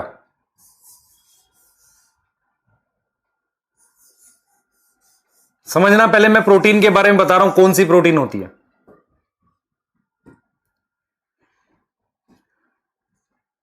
एक प्रोटीन मैंने ये बना रखी है, कलर चेंज करते हैं दिखेगा नहीं तो आपको। एक प्रोटीन ये बना रखी है। ठीक है, अब मेरी बात समझना ध्यान से। इनमें से किसको निकालना आसान है? इसको हटाना आसान है, इसको हटाना आसान है। अगर मैं इस प्रोटीन को हटाऊंगा तो मेम्ब्रेन्स डैमेज हो सकते हैं। मेरी बात समझ पा रहे हो कि नहीं? मैंने प्रोटीन्स बना रखी है, मैंने क्या बोला? मैंने कहा कि जो सरफेस पर है, ध्यान से देखो, इसको हटाना आसान है, इसको हटाना आसान है, लेकिन मैं इस वाली को हटाऊंगा तो मेम्ब्रेन को डैमेज करना पड़ेगा क्योंकि मेम्ब्रेन के अंदर है वो। तो एनसीईआरटी क्या लिखती है आपसे? एनसीईआरटी ये लिखती है कि भाई हमारे पास प्रोटीन की टाइप होती है। ये टाइप किस बेस पे है? टाइप है on the basis of ease of expression. Basis of ease, ease का मतलब होता है आसानी से। एक्सट्रैक्शन, एक्सट्रैक्शन का मतलब हटा सकना, निकालना। तो हम ये लिख रहे हैं जो मेम्ब्रेन में प्रोटीन होती है उसकी टाइप होती है, किस आधार पर, कितनी आसानी से मैं उसे हटा सकता हूं। तो जो बाहर होती है, जो बाहर होती है उन्हें कहते हैं पेरिफेरल प्रोटीन। पेरिफेरल प्रोटीन वो सरफेस पर होती है और किसके कांटेक्ट में होती है? पोलर हेड के। तो सबसे पहले आपको लिखना है फर्स्ट पेरिफेरल प्रोटीन। तो पेरिफेरल, पेरिफेरल या उसका एक और नाम होता है एक्सट्रिंसिक। एक्सट्रिंसिक होता है ना बाहर, एक्सट्रिंसिक। तो ये प्रोटीन क्या हो सकती है? ऑन सरफेस होती है। क्या इसे हटा सकते हैं आसानी से? इजी टू रिमूव, इन्हें आसानी से हटाया जा सकता है। तो इसे हमने क्या बोल दिया? Peripheral protein. इसको भी मैंने क्या बोल दिया? Peripheral protein. समझ में आ रहा है बेटा? इसे हमने क्या बोल दिया? Peripheral protein. क्या मेरी बात समझ में आई कि नहीं? ठीक है, अब जरा दूसरी बात सुनो। दूसरी प्रोटीन हमारे पास कौन सी होती है? इंट्रिंसिक। इंट्रिंसिक का मतलब अंदरूनी या इंटीग्रल कहते हैं उसे। अब क्या इनको निकालना, निकाल पाना, इंट्रिंसिक है ये वाली भी क्या है? इंट्रिंसिक है। प्रोटीन बेटा मेम्ब्रेन में होती है, ध्यान से सुनेंगे। तो इंट्रिंसिक प्रोटीन जो होती है, ध्यान से समझना, इंट्रिंसिक प्रोटीन जो होती है वो, अब मुझे बताओ ये वाली प्रोटीन क्या पूरी अंदर तक गई हुई है? यहां पर नहीं, ये पार्शली है, पार्शली मतलब थोड़ी सी अंदर तक है, ये पूरी अंदर तक गई हुई है। तो इंट्रिंसिक प्रोटीन क्या होती है? विच इज पार्शली और फुली बरीड इन मेम्ब्रेन, जो पूरी तरीके से मेम्ब्रेन के अंदर होती है या पार्शली मेम्ब्रेन के अंदर होती है, उसे इंट्रिंसिक कहते हैं। आप देख पा रहे हो, ये भाई पूरी तरीके से अंदर है, ये थोड़ा सा है, तो इसे इंट्रिंसिक कहते हैं। तो प्रोटीन मेम्ब्रेन पर दो तरीके की होती हैं। कौन सी होती है? एक सरफेस पर होती है जिन्हें हटा पाना आसान होता है, बिना मेम्ब्रेन डैमेज करे हटा सकते हो। इन्हें निकालोगे तो मेम्ब्रेन को डैमेज होगा, इसे कहते हैं इंट्रिंसिक। ये पार्शली मतलब थोड़ी अंदर है, ये वाली पूरी तरीके से अंदर है, तो इसे भी कहेंगे इंट्रिंसिक प्रोटीन। क्लियर है मेरी बात? समझो ध्यान से, इंट्रिंसिक प्रोटीन। तो इंट्रिंसिक प्रोटीन जो है पार्शली और फुली बरीड होती है। अब मैं आपको यह कह रहा हूं बेटा, मैं आपको यह कह रहा हूं कि मेम्ब्रेन किसका किसका बना है? लिपिड का बना है, प्रोटीन का बना है। प्रोटीन बहुत ज्यादा काम करती है, बहुत फंक्शन होते हैं प्रोटीन के, और मेम्ब्रेन को काम कराने के लिए प्रोटीन का बड़ा रोल होता है। तो अलग अलग सेल में मेम्ब्रेन के अंदर प्रोटीन का अमाउंट वेरी करता है। जो मेम्ब्रेन सबसे ज्यादा काम करती है उसमें प्रोटीन हाई होता है। फॉर एग्जांपल माइटोकॉन्ड्रिया की जो मेम्ब्रेन है वो भी प्रोटीन की बनी हुई है, उनमें प्रोटीन हाई होता है। तो एनसीईआरटी कहती है कि जो आरबीसी है मेरे पास, आरबीसी के अंदर मेरे पास प्रोटीन कंटेंट लगभग 52%, आप देख लो लिपिड से भी ज्यादा है, 52% है। और जो लिपिड है वो हमारे पास लगभग 40% के आसपास है। ठीक है, बाकी मेरे पास क्या है बेटा? मेरे पास बाकी हम लिख सकते हैं अदर में मैं बताऊंगा आपको क्या आएगा। तो मैं आपको यह कह रहा हूं कि जो प्रोटीन का कंटेंट है या प्रोटीन का अमाउंट है, प्रोटीन का अमाउंट वेरी करता है। अमाउंट वेरी मतलब अकॉर्डिंग टू किसके अकॉर्डिंग? According two membrane. किसके अकॉर्डिंग? मेम्ब्रेन के अकॉर्डिंग। कौन सी मेम्ब्रेन है? क्या मेरी बात समझ आ रही है आपको? ये से समझो बेटा ध्यान से कि कौन सी मेम्ब्रेन के उसके हिसाब से प्रोटीन कम ज्यादा हो सकती है। कुछ एक मेम्ब्रेन में 75% तक प्रोटीन हो सकती है। क्लियर है कि नहीं? बताओ, सही है?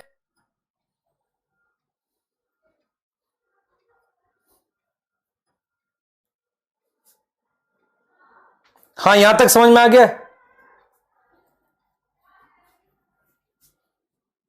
यहां तक क्लियर है बेटा? हर्ष क्या रिपीट करूं? तू फिर 5th क्लास में, मैं इससे ज्यादा सिंपल नहीं पढ़ा सकता इसको। तुझे मेरा नहीं समझ में आएगा तो शायद ही किसी का है। मैं समझ पा रहा हूं इस बात को। अदर चीजों में मैं बताऊंगा क्या है। देख जरा ध्यान से, मैं क्या गलत पढ़ा रहा हूं। इधर देख, इधर आ जा, ध्यान से आराम से पढ़, एक एक लाइन पढ़, घबरा मत। देख, detail structure of membrane was studied only after the advent. Advent का मतलब आना, इलेक्ट्रॉन माइक्रोस्कोप 1950s। तो जब इलेक्ट्रॉन माइक्रोस्कोप आ गया उसके अराउंड 1950 के अराउंड हमने क्या करा है? हमने डिटेल स्ट्रक्चर पढ़ा हुआ है। उस बीच मीनवाइल केमिकल स्टडीज की गई हैं। किसकी? सेल मेम्ब्रेन की। किस पर की गई है? ह्यूमन आरबीसी पर, जिसकी वजह से थोड़ा बहुत डिटेल पता चला प्लाज्मा मेम्ब्रेन का। The study showed that cell membrane is mainly composed of lipid and protein. बता मैं क्या अलग पढ़ा रहा हूं बेटा? The major lipid is phospholipid. Main lipid कौन सा है? Phospholipid. And are arrange in a bilayer. किस फॉर्म में लगा हुआ? बाइलेयर में। Also the lipid are arrange within the membrane with the polar head. कैसे लगा हुआ है? Polar head towards the outer side. तो पोलर हेड किधर की तरफ है? आउटर साइड है। एंड आप खुद देखते चलो बेटा, एंड हमारे पास ध्यान देंगे, एंड हमारे पास हाइड्रोफोबिक टेल। आप देख रहे हो हाइड्रोफोबिक टेल, आप समझो इसे। हाइड्रोफोबिक टेल जो है ये किधर है? टुवर्ड्स इन अंदर की तरफ। ये नहीं पढ़ा हमने? Inner part. This ensure that non polar tail. Non polar tail मतलब जो हाइड्रोफोबिक है वो पानी से क्या हो? जो हाइड्रोकार्बन की बनी हुई है, protected from the aqueous environment, पानी से दूर हो जाए। यही तो लिखा है। और मैं क्या पढ़ा रहा हूं बेटा? In addition to phospholipid membrane में कोलेस्ट्रॉल होता है, इसको हम आगे पढ़ेंगे, अभी मेम्ब्रेन में कोलेस्ट्रॉल हम बताएंगे आपको आगे। उसके बाद क्या लिखा हुआ है, लेटर उसके बाद की इन्वेस्टिगेशन बताती है कि सेल मेम्ब्रेन में प्रोटीन है ना और कार्बोहाइड्रेट भी है, ठीक है। तो रेशियो ऑफ प्रोटीन और लिपिड वेरी करता है, क्या करता है, वेरी करता है, अलग अलग सेल में अलग अलग टाइप का होता है ये। In human being the membrane of erythrocyte में 52% प्रोटीन है और 40% क्या है, लिपिड, ठीक है। Depending on ease of extraction membrane protein can be integral, integral समझ में आता है जो अंदर है, and peripheral. Peripheral protein lie on surface, surface पर होती हैं, उन्हें निकालना आसान होता है।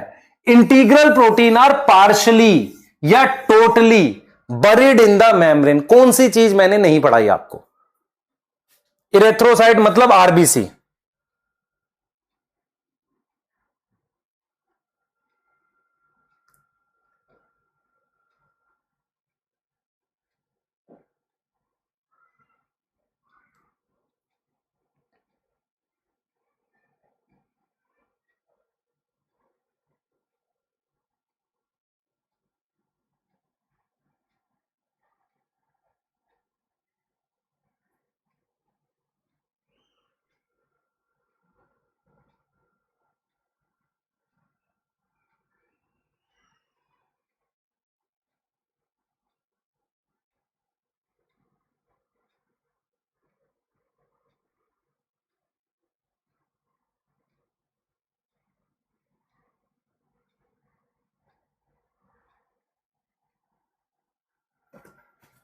बताओ भाई क्या नहीं पढ़ाया, मुझे बताओ ना, ये सर नहीं समझ में आया, बता दो, जल्दी से बता दो।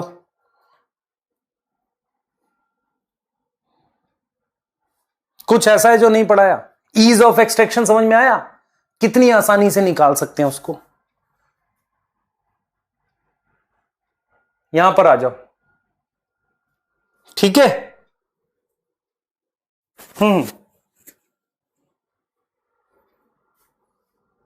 क्लियरली पढ़ रहे हो ना, एनसीईआरटी ठीक से समझ में आ रही है, बस वही चाहिए। देखो ना, आपको यही चीज समझाई, मैंने कहा ना कितनी आसानी से निकाल सकते हैं, सरफेस पर वो चीज पढ़ो ना, ध्यान से पढ़ो तो आपको आएगा।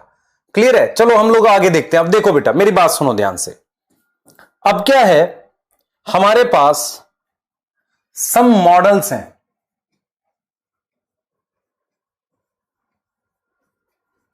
रिलेटेड टू मेम्ब्रेन, मेम्ब्रेन को लेकर मॉडल है। ये क्या मॉडल है, ध्यान से सुनना, मेरी बात समझना, ठीक है बेटा। कार्बोहाइड्रेट के बारे में अभी आ रहा हूं मैं, मेरी बात सुनो। आपको अभी तक मैंने यह पढ़ा दिया है कि मेम्ब्रेन जो है वो दो चीजों की बनी हुई है मेन, तो एक लिपिड है और एक प्रोटीन है, ठीक है। यह बात हमें कैसे पता चली, केमिकली पता चली। केमिकली मतलब मान लो ये मार्कर था, ये मान लो आपके पास प्रोटीन है, ये लिपिड है, मुझे ये पता चल गया कि मेम्ब्रेन में मतलब ये है, क्या नाम है, लिपिड है और क्या है, प्रोटीन है। अब क्या हुआ बेटा, डिफरेंट वैज्ञानिक, अलग अलग साइंटिस्ट लोगों ने क्या करा, कोशिश करी कि ये लिपिड और प्रोटीन कैसे अरेंज है, थोड़े मॉडल दें। भाई मॉडल क्या होता है, मॉडल क्या होता है, मॉडल यही तो होता है कि भाई किसी चीज की अरेंजमेंट को हम बताना चाह रहे हैं या क्या कैसे हो रहा है हम सजेस्ट कर रहे हैं, मॉडल वही तो होता है। जैसे केमिस्ट्री में तुम पढ़ते थे प्लम पुडिंग मॉडल, तो उसमें वो बताता ना भाई इलेक्ट्रॉन कहां है, वो कहां है। ऐसे ही क्या था, अलग अलग वैज्ञानिक थे जिन्होंने लिपिड और प्रोटीन की अरेंजमेंट को लेकर मॉडल दिए। उनमें जो सबसे सक्सेसफुल मॉडल है वो तुम्हारे को डिटेल में पढ़ना है, पर बाकियों का एक बार नाम जान लो। तो अगर आपसे मैं कहूं कि सेल मेम्ब्रेन को लेकर कोई मॉडल है हमारे पास, उनके बारे में हम जानते हैं, तो देखें जरा क्या है हमारे पास, जल्दी से देखो। तो ये मॉडल क्या बताएंगे, मान लो मैं आपसे कहूं ये मॉडल बताएगा क्या, तो आप कहोगे सर ये बता रहा है कि लिपिड और प्रोटीन कैसे अरेंज है। सर अभी तो आपने पढ़ा दिया, मैंने तो पढ़ा दिया, पर मैंने वो पढ़ाया जो आज हम जानते हैं। पर पहले क्या था बेटा, ये नहीं पता चला था कि मेम्ब्रेन में लिपिड और प्रोटीन कैसे अरेंज है। तो डिफरेंट वैज्ञानिकों ने, साइंटिस्ट ने डिफरेंट मॉडल दिए। उसमें से एक नाम है जिनका नाम है डेनियल डेविसन। सर ये करना है, छोड़ सकते हो क्योंकि ये जो है बेटा ये एक्स्ट्रा है, एनसीईआरटी में नहीं है। बस मैं आपको समझाने के लिए बता रहा हूं। इन्होंने कहा कि भाई देखो लिपिड ऐसे लगा हुआ है, ये लिपिड लगा हुआ है, ध्यान से देखना बेटा, ये लिपिड लगा हुआ है ऐसे, इस तरीके से लिपिड लगा हुआ है इस तरीके से, और यहां पर प्रोटीन लगी हुई है और यहां प्रोटीन लगी हुई है। ये मॉडल दिया उन्होंने। तो उन्होंने 4 लेयर बना दी, एक प्रोटीन की लेयर बना दी, फिर लिपिड बना दिया, फिर लिपिड बना दिया, फिर प्रोटीन बना दी। तो डेनियल डेविसन एक वैज्ञानिक था, उन्होंने क्या बोला, इस मॉडल को सैंडविच मॉडल बोल दिया। आपने सैंडविच खाया है? हां बेटा खाया होगा। सैंडविच मॉडल बोल दिया। इनके अकॉर्डिंग क्या था कि प्रोटीन जो है उसके अंदर लिपिड सैंडविच की तरह, मतलब बीच में आ रखा है। तो लिपिड कैसे अरेंज है ये बताया किसने? डेनियल डेविसन ने। सर इसको डिटेल में पढ़ाओ, जरूरत नहीं है, तुम्हें सिर्फ ये याद रखना है कि भाई लिपिड की 2 लेयर है, एक तरफ पूरी प्रोटीन, एक तरफ ऐसे प्रोटीन। सर अभी तो आपने बताया प्रोटीन अंदर होती है। बेटा मैं आपको वो बता रहा हूं जो आज हमें पता है, जो सही चीज है, लेकिन वैज्ञानिकों ने खुद भी तो कोशिश करी होगी। ये पहला मॉडल है, हमने एक्सेप्ट नहीं कर रखा, ज्यादा हम पढ़ते ही नहीं। दूसरा मॉडल है जो रॉबर्टसन ने दिया था। रॉबर्टसन ने, एक और वैज्ञानिक था, उन्होंने भी कुछ ऐसा ही बोला। उन्होंने कहा कि देख भाई ऐसे लिपिड की बाइलेयर है, बाइलेयर तो लगभग सब बता रहे हैं मान लो, और उसके बाहर प्रोटीन कहीं कहीं पर, पूरी कंप्लीट लेयर की फॉर्म में नहीं है, प्रोटीन कहीं कहीं पर लगी हुई है ऐसे, अंदर कोई प्रोटीन नहीं है, ऐसे लगी हुई है।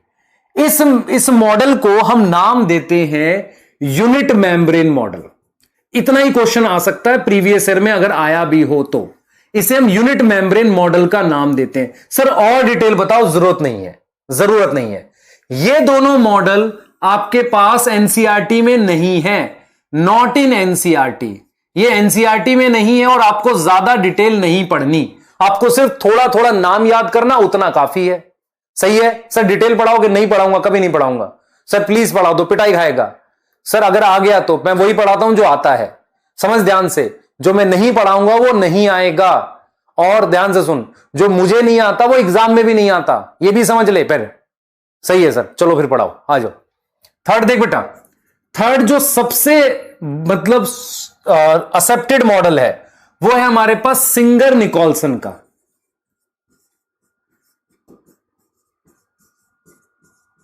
ठीक है, और ये 1972 में आया था, इलेक्ट्रॉन माइक्रोस्कोप आने के बाद, और इसे हम नाम देते हैं फ्लूइड मोज़ेक मॉडल। इसका नाम समझ लो ध्यान से, इस मॉडल का नाम है फ्लूइड मोज़ेक मॉडल। और ये प्रॉपर अरेंजमेंट देता है। ये मेरे पास क्या है बेटा, ये मोस्ट एक्सेप्टेड मॉडल है, मोस्ट एक्सेप्टेड मॉडल है। सबसे ज्यादा यही मॉडल मेम्ब्रेन का एक्सेप्टेड है, और यही आपका एनसीईआरटी में दे रखा है, गिवन इन एनसीईआरटी। तो क्या आपको यह समझ में आ रहा है why we are studying model? क्योंकि हमें वैज्ञानिकों ने कोशिश करी मेम्ब्रेन के स्ट्रक्चर को एक्सप्लेन करने की मॉडल्स के थ्रू, इसलिए पढ़ रहे हैं। सबसे एक्सेप्टेड मॉडल क्या है? 1972 में आया सिंगर निकोलसन का मॉडल, जो सबसे ज्यादा एक्सेप्टेड है। उसके कौन से ऐसे जरूरी पॉइंट्स थे जिन्होंने हमें काफी सारी चीजें को एक्सप्लेन करने का हेल्प किया?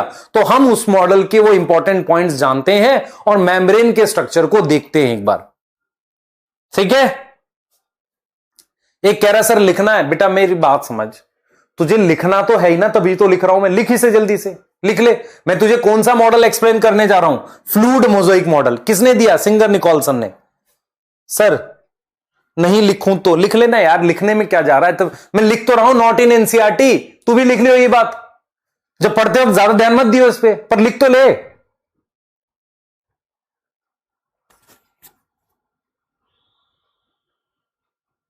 हाँ, ये कह रहा सब बेटा नहीं, बेटा सब कुछ नहीं पढ़ाया। ये जो दोनों मॉडल थे इनको आधा 1 घंटा पढ़ाते हैं कुछ टीचर, मैंने तो 5 मिनट बता के हट गया यहां से। यही फर्क है ना, मैं मेन चीज पे ज्यादा ध्यान दे रहा हूं।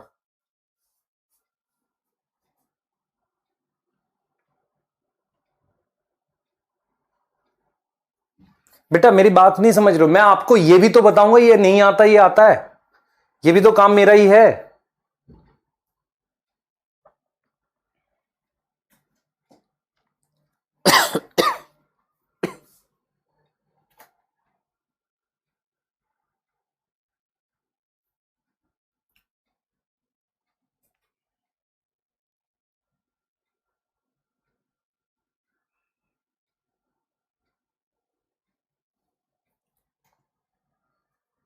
हाँ, एक कह रहा है एंड ऑफ लेक्चर पिटाई कर दूंगा। इधर आ जा भाई, लिख लिया, आगे चलो।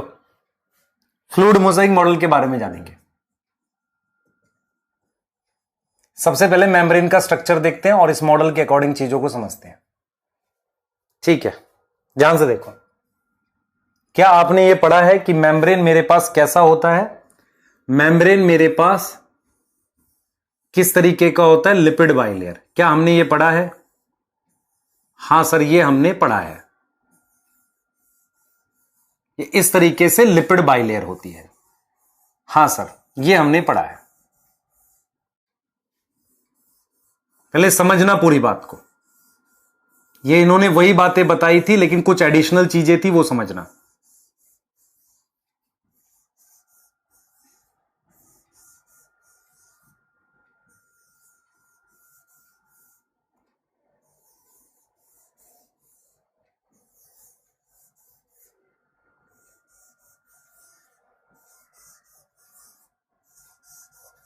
ये तुम्हें दिख रहा है लिपिड बाइलेयर? हां सर, दिख रहा है। ठीक है, अब आ जाओ जरा। मैंने ये प्रोटीन बना दी यहां पर। ये कौन सी प्रोटीन है सर? Peripheral protein. सही है। मैं यहां पर एक प्रोटीन बना रहा हूं जो ये अंदर बनाई है मैंने। थोड़ी जगह बना लेते हैं इनके लिए। इसको इधर कर लेते हैं, इसको हल्का सा इधर, इसको हल्का सा इधर। इसका ये वाली कौन सी है? इंटीग्रल प्रोटीन है। इंटीग्रल प्रोटीन दो तरीके की बताई थी। एक बताई थी जो पार्शली बरीड हो। ये देखो, ये पार्शली बरीड टाइप की है। सही है सर। अब सुनना ध्यान से, मैं जो आपको बताऊंगा सुनना ध्यान से। शुगर का मतलब क्या होता है? जो स्वीट इन टेस्ट होता है। शुगर में हमारे पास क्या क्या आ सकता है? ग्लूकोज, फ्रक्टोज, कुछ भी। हमारे पास क्या होता है? शुगर की एक चेन होती है। ध्यान सुनना, शुगर की चेन अगर लिपिड पे लगी हो, ये शुगर की चेन है।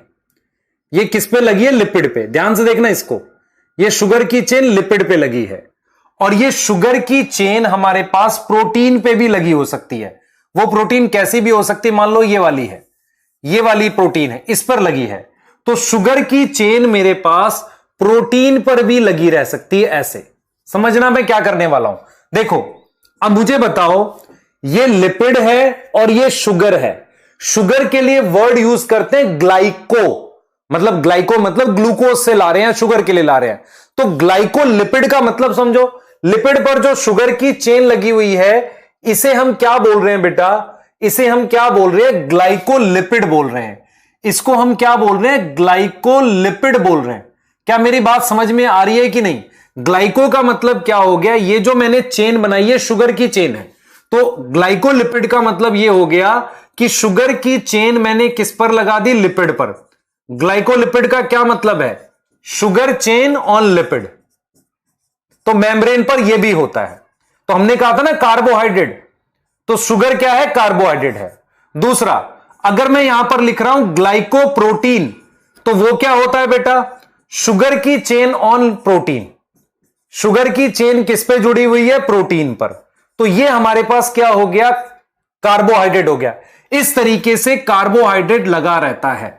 तो फ्लूइड मोज़ेक मॉडल क्या बोलता है? सुन लो ध्यान से। फ्लूइड मोज़ेक मॉडल क्या बोलता है? क्या आपको यह समझ में आया? कार्बोहाइड्रेट कहां है? ये रहा कार्बोहाइड्रेट, ये रहा कार्बोहाइड्रेट। तो शुगर की चेन अगर लिपिड पे लगी है तो उसे ग्लाइकोलिपिड कहते हैं। शुगर की चेन अगर प्रोटीन पर लगी है तो ग्लाइकोप्रोटीन कहते हैं। उसके अलावा मेम्ब्रेन में हमारे पास कोलेस्ट्रॉल भी होता है। ये रेड वाला लिपिड जो है वो कोलेस्ट्रॉल है। तो मैं कुछ कुछ पॉइंट्स आपको बोलूंगा, समझो। सबसे पहला पॉइंट समझो, फ्लूइड शब्द का मतलब समझो। फ्लूइड मोज़ेक मॉडल पहले समझो ध्यान से। सबसे पहले यह समझो कि आपको यह पता है। देखो इधर देखो सारे बच्चे, इधर देखो मेरी तरफ, मेरी तरफ ध्यान से देखो। यह ग्लास में पानी है, ठीक है। यह मान लो ठोस चीज है, सॉलिड है। ये सॉलिड हो गया और ये लिक्विड हो गया।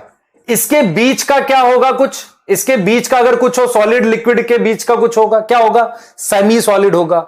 या मैं कह सकता हूं वो जेली जैसा होगा। जेली समझ में आता है ना? सॉलिड है ना लिक्विड है, ऐसा कुछ होगा। उसके लिए हम वर्ड यूज करते हैं क्वासी फ्लूइड। क्वासी का मतलब आधा, क्वासी मतलब क्वासी, क्वासी क्वासी फ्लूइड। तो देखो क्या होता है, यह मॉडल कहता है कि जो लिपिड बाइलेयर है, लिपिड बाइलेयर जो है वो क्वासी फ्लूइड है। क्वासी का मतलब आधा, आधी फ्लूइड है, ना सॉलिड है पूरी तरीके से, ना लिक्विड है। समझो इस बात को, ये जो लिपिड की लेयर है ये ठोस नहीं है, ना ये लिक्विड है, आधी लिक्विड जैसा। मतलब जो आधी लिक्विड जेली होता ना, जेली की कोई शेप होती है नहीं, क्लियर है, पर वो ठोस भी नहीं होती पूरी तरीके से, ना उसकी कोई शेप होती है, लिक्विड होता है, लिक्विड भी नहीं होता। तो ये क्वासी फ्लूइड है, क्वासी फ्लूइड इन नेचर। तो जो लिपिड है इसमें वो कैसे नेचर का है? क्वासी फ्लूइड इन नेचर है। क्लियर है, क्वासी फ्लूइड इन नेचर है। अच्छा, इट इज नॉट सॉलिड, ये क्या है? सॉलिड नहीं होती बेटा, ये सॉलिड नहीं होती। अब मेरी बात सुनना ध्यान से, इस क्वासी फ्लूइड होने की वजह से ये जो प्रोटीन है, ध्यान से देखना मेरी बात, बहुत ध्यान से देखेंगे सारे बच्चे, ये प्रोटीन जो है वो ऐसे मूव कर सकती है मेम्ब्रेन में। ये प्रोटीन यहां से यहां आ सकती है, मूव कर सकती है। अगर प्रोटीन ऐसे मूव करिए, इधर देखो बेटा, प्रोटीन अगर यहां से, देखो यहां से इधर आ जाए, इसे बोलते हैं फ्लिप फ्लॉप या कुछ ऐसा। लेकिन अगर प्रोटीन आपका यहां मूव कर रही है, ऐसे इधर इधर मूव कर सकती है मेम्ब्रेन में, तो इसे हम कहते हैं लेटरल मूवमेंट। तो इसकी वजह से due to which protein can move laterally.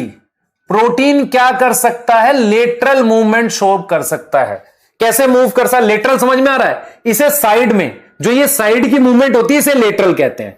ऐसे और ऐसे इसे क्या बोलते हैं? लेटरल बोलते हैं। ये चीज समझ में आ रही है? इसे लेटरल बोलते हैं।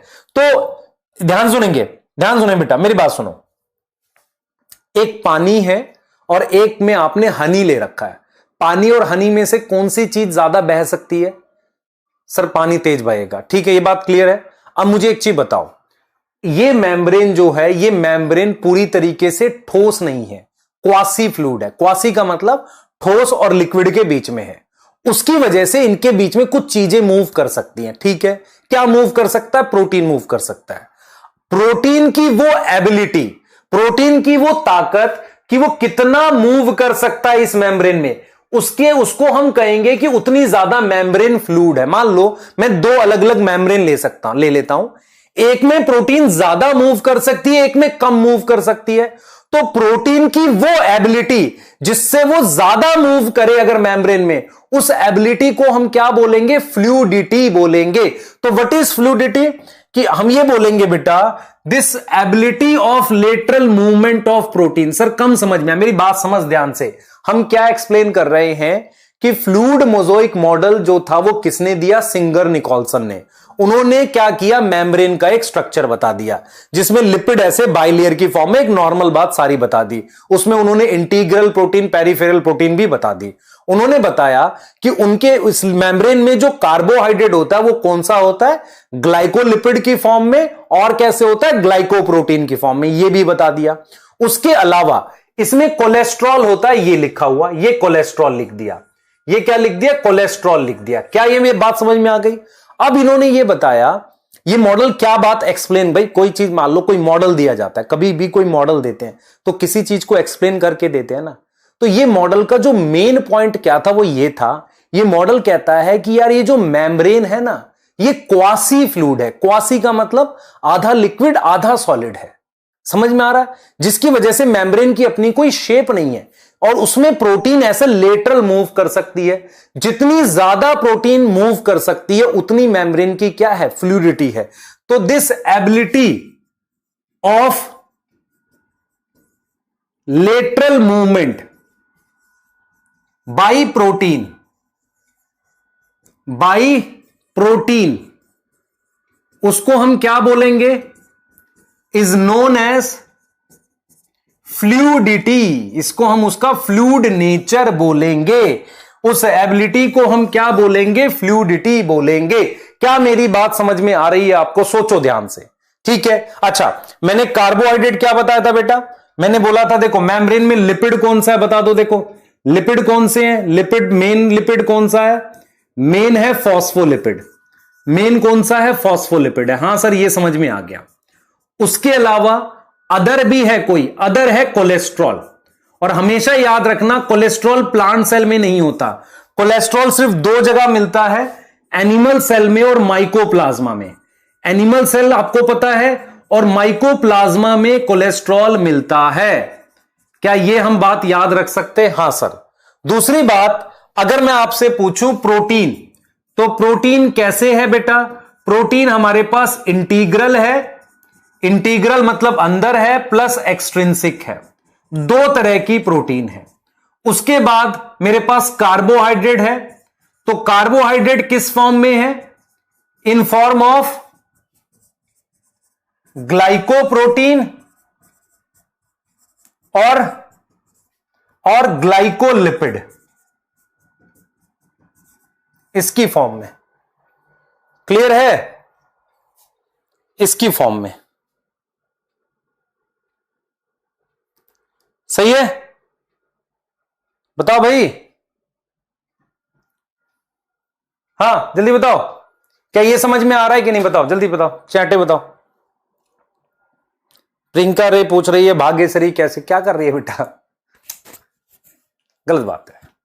मैं पढ़ा रहा हूं, तू चैट लिखेगी तो तेरा जीवन में कुछ समझ नहीं आएगा। पैसे खराब किए बेटा बैच लेके फिर, है ना? उसकी जगह तो 4000 का टॉक टाइम ले लेती ना बेटा। क्या किया तुमने? 4000 का टॉक टाइम लेती, मन बर्बाद करते अपने दोस्तों से, स्कूल के दोस्तों से, है ना? हाँ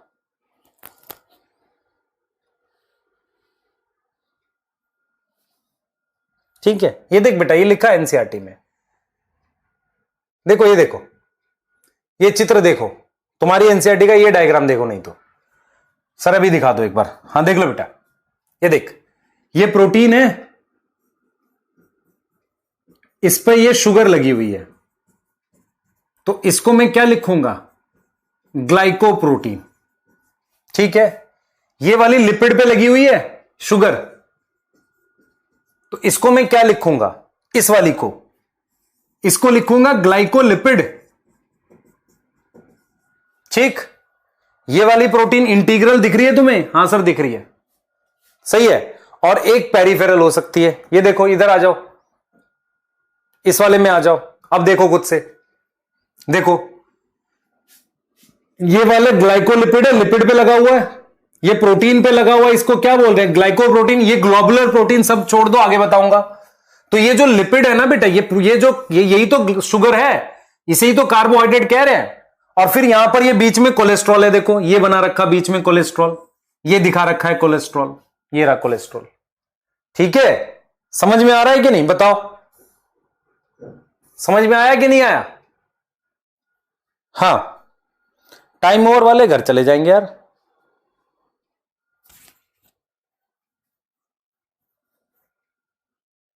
ठीक है, एनसीईआरटी भी देखेंगे हम। एनसीईआरटी क्या कहती है? देखो, हर शब्द कुछ कहता है एनसीईआरटी का। देखो, एनसीईआरटी कहती है अ इंप्रूव मॉडल, इसका मतलब डेनियल डेविल्सन का और रॉबर्टसन का मॉडल अच्छा नहीं था।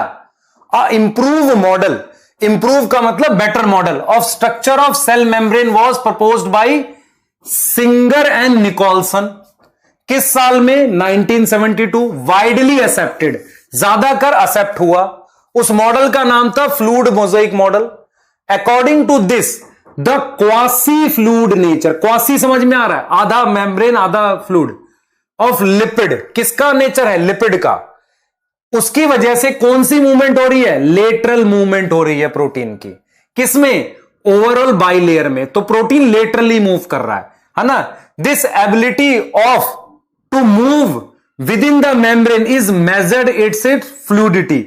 इसे ही तो फ्लूइडिटी कह रहे हैं कि कितना मूव कर सकता है। तो fluid nature is also important. ये मैं एक्सप्लेन करूंगा आपको कि सेल ग्रोथ कैसे होती है, इंटरसेलुलर जंक्शंस कैसे बनते हैं, सिक्रीशन, एंडोसाइटोसिस जंक्शंस आप पढ़ चुके हो, मैं दोबारा थोड़ा थोड़ा बता दूंगा। आ रहा समझ बेटा? Semi fluid. देख बच्चे, कोलेस्ट्रॉल जो है ना, देख यहां पर है, इधर देख, कोलेस्ट्रॉल ये रहा, ध्यान से सुन। ये जो है ना, मैंने रेड कलर का यहां बनाना था आपके लिए, इसमें ये रहा कोलेस्ट्रॉल। ये देख, ये जो रेड कलर का मैंने बना रखा है ना यहां, ये कोलेस्ट्रॉल है। कोलेस्ट्रॉल भी एक लिपिड होता है। कोलेस्ट्रॉल क्या होता है? लिपिड होता है बेटा, लिपिड। देख मेरी बात सुन, आज जैसे मान ले मैं कहता हूं एनिमल, एनिमल वर्ड समझ में आ रहा? हाँ, काऊ भी एक एनिमल है, डॉग भी एनिमल है। ऐसे लिपिड एक बड़ा वर्ड है, उसके अंदर वैक्स भी आ जाता है। फॉस्फोलिपिड भी आ जाता है और कोलेस्ट्रॉल भी आ जाता है। मेम्ब्रेन के अंदर मेन लिपिड कौन है? फॉस्फोलिपिड। उसके अलावा थोड़ा बहुत कोलेस्ट्रॉल होता है, पर कोलेस्ट्रॉल प्लांट सेल में नहीं मिलता। कोलेस्ट्रॉल हमेशा किस में मिलता है? एनिमल सेल और माइकोप्लाज्मा में मिलता है। ठीक है, ये एडिशनल इंफॉर्मेशन है। ये वो इंफॉर्मेशन है जो पहले हम पढ़ाते थे नीट के लिए बहुत ज्यादा। प्रोटीन कौन सी है? Integral, extrinsic. कार्बोहाइड्रेट किसकी फॉर्म में? Glycoprotein, glycolipid. अगर प्रोटीन लिपिड पे जुड़ेगा ग्लाइको, और इसमें जुड़ेगा ग्लाइकोप्रोटीन। ठीक है, सही आ रहा समझ?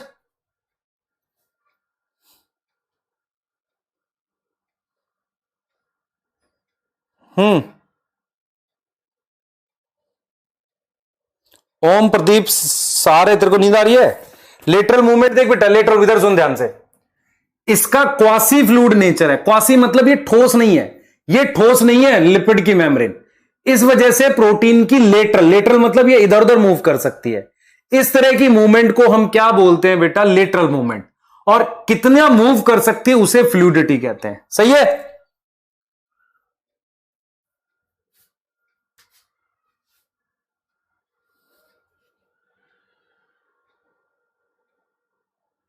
बेटा एनसीईआरटी की एक लाइन पढ़ा दी, बताओ यार और क्या चाहिए? कोलेस्ट्रॉल वगैरह का फंक्शन बताएंगे आगे हम, लेकिन अभी आपको समझ में आ रहा है कोलेस्ट्रॉल एक्चुअल में मेम्ब्रेन की स्टेबिलिटी में मदद करता है। कहीं पर अगर आपको पढ़ोगे कभी कोई पुस्तक में तो यही पढ़ाया जाएगा, मेम्ब्रेन की स्टेबिलिटी में मदद करता है। ठीक है, सही है। तो ये हमने क्या बता दिया बेटा? फ्लूइड मोज़ेक मॉडल बता दिया। ठीक है, मुझे आपको मेम्ब्रेन फंक्शन पढ़ाना है। ठीक है, मेम्ब्रेन फंक्शन पढ़ाना है, तो मैं कल ही पढ़ाऊंगा। तो आज जो भी क्वेश्चंस आएंगे आपके उनको आप करेंगे। मेम्ब्रेन फंक्शन में कल की क्लास में पढ़ाऊंगा, क्योंकि अभी टाइम हो गया आपका, है ना। कल हम पढ़ाएंगे और इस वीक में हम एक या दो क्लासेस, एक तो मिनिमम, दो तक भी जा सकते हैं, एडिशनल क्लास लेंगे आपकी। और जो बच्चे मक्कारी करेंगे, है ना, उसको हम देखेंगे, पिटाई कर सकते हैं। बेटा मेरी बात सुनो, सीखने के लिए दो चीजें चाहिए होती है। आप समझना ध्यान से मैं जो बोलने वाला हूं। सीखने के लिए दो चीजें चाहिए होती है। पेशेंस, दूसरे की बात सुनने का। दूसरा ये एक्सेप्ट करना पड़ेगा कि हमें नहीं आता। सही है, इस बात को आपको स्वीकारना पड़ेगा, मानना पड़ेगा, खुद से सोचना पड़ेगा कि हमें नहीं आता। दूसरा, आपको सुनने के लिए पेशेंस चाहिए। जितना पेशेंस के साथ सुनोगे, रिवाइज करोगे, खुद से सवाल पूछोगे, आंसर खोजने की कोशिश करोगे, अच्छी चीजें सीखोगे। क्या आप मेम्ब्रेन का स्ट्रक्चर सीख पाए आज? ठीक है, कल ऐसे मैं फंक्शंस आपको बहुत सारे बताऊंगा, cell wall, membrane function. Chapter में थोड़े लेक्चर एक्स्ट्रा लग सकते हैं, कोई दिक्कत नहीं, मैं एक्स्ट्रा भी पढ़ाऊंगा आपको। लेकिन एक बार सेल अगर हमने सीख लिया तो सोच लो क्या आ गया। सेल तो सारे चैप्टर में यूज होगा, इसलिए सेल पहले पढ़ाते हैं। ठीक है बेटा, चलिए नेक्स्ट क्लास में मिलेंगे। हाँ सही है, तो ये बहुत जरूरी है। और बेटा आपको ये चीज क्लियर होगी, मैं बिल्कुल बता रहा हूं, मैं एनसीईआरटी प्रॉपर पढ़ा रहा हूं। एनसीईआरटी अगर आपको आ गई तो नीट भी मुट्ठी में है, आपके स्कूल के एग्जाम में भी आप स्कोर कर ले जाओगे। सही है बेटा? सही। अल्फा हेलिक्स वगैरह ये सब बाद में बात करेंगे। ठीक है, नेक्स्ट क्लास में मिलते हैं, बाय। आज मैं डोपा दे रहा हूं आपको। ठीक है, डोपा के कुछ क्वेश्चंस रहेंगे 6, 7, 8, 10। इसके अलावा डीपीपी में कुछ क्वेश्चन ऐसे हैं जो नहीं बनेंगे, क्योंकि प्लाज्मा मेम्ब्रेन अभी खत्म नहीं हुआ है, तो परेशान मत होना। ठीक है, उनको करना है। कई चैट में लिख रहे हो सर नहीं आया, क्वेश्चन नहीं बन रहा, भाई अभी करना है इसको। ठीक है, सही है, चलो बाय, ध्यान रखो अपना।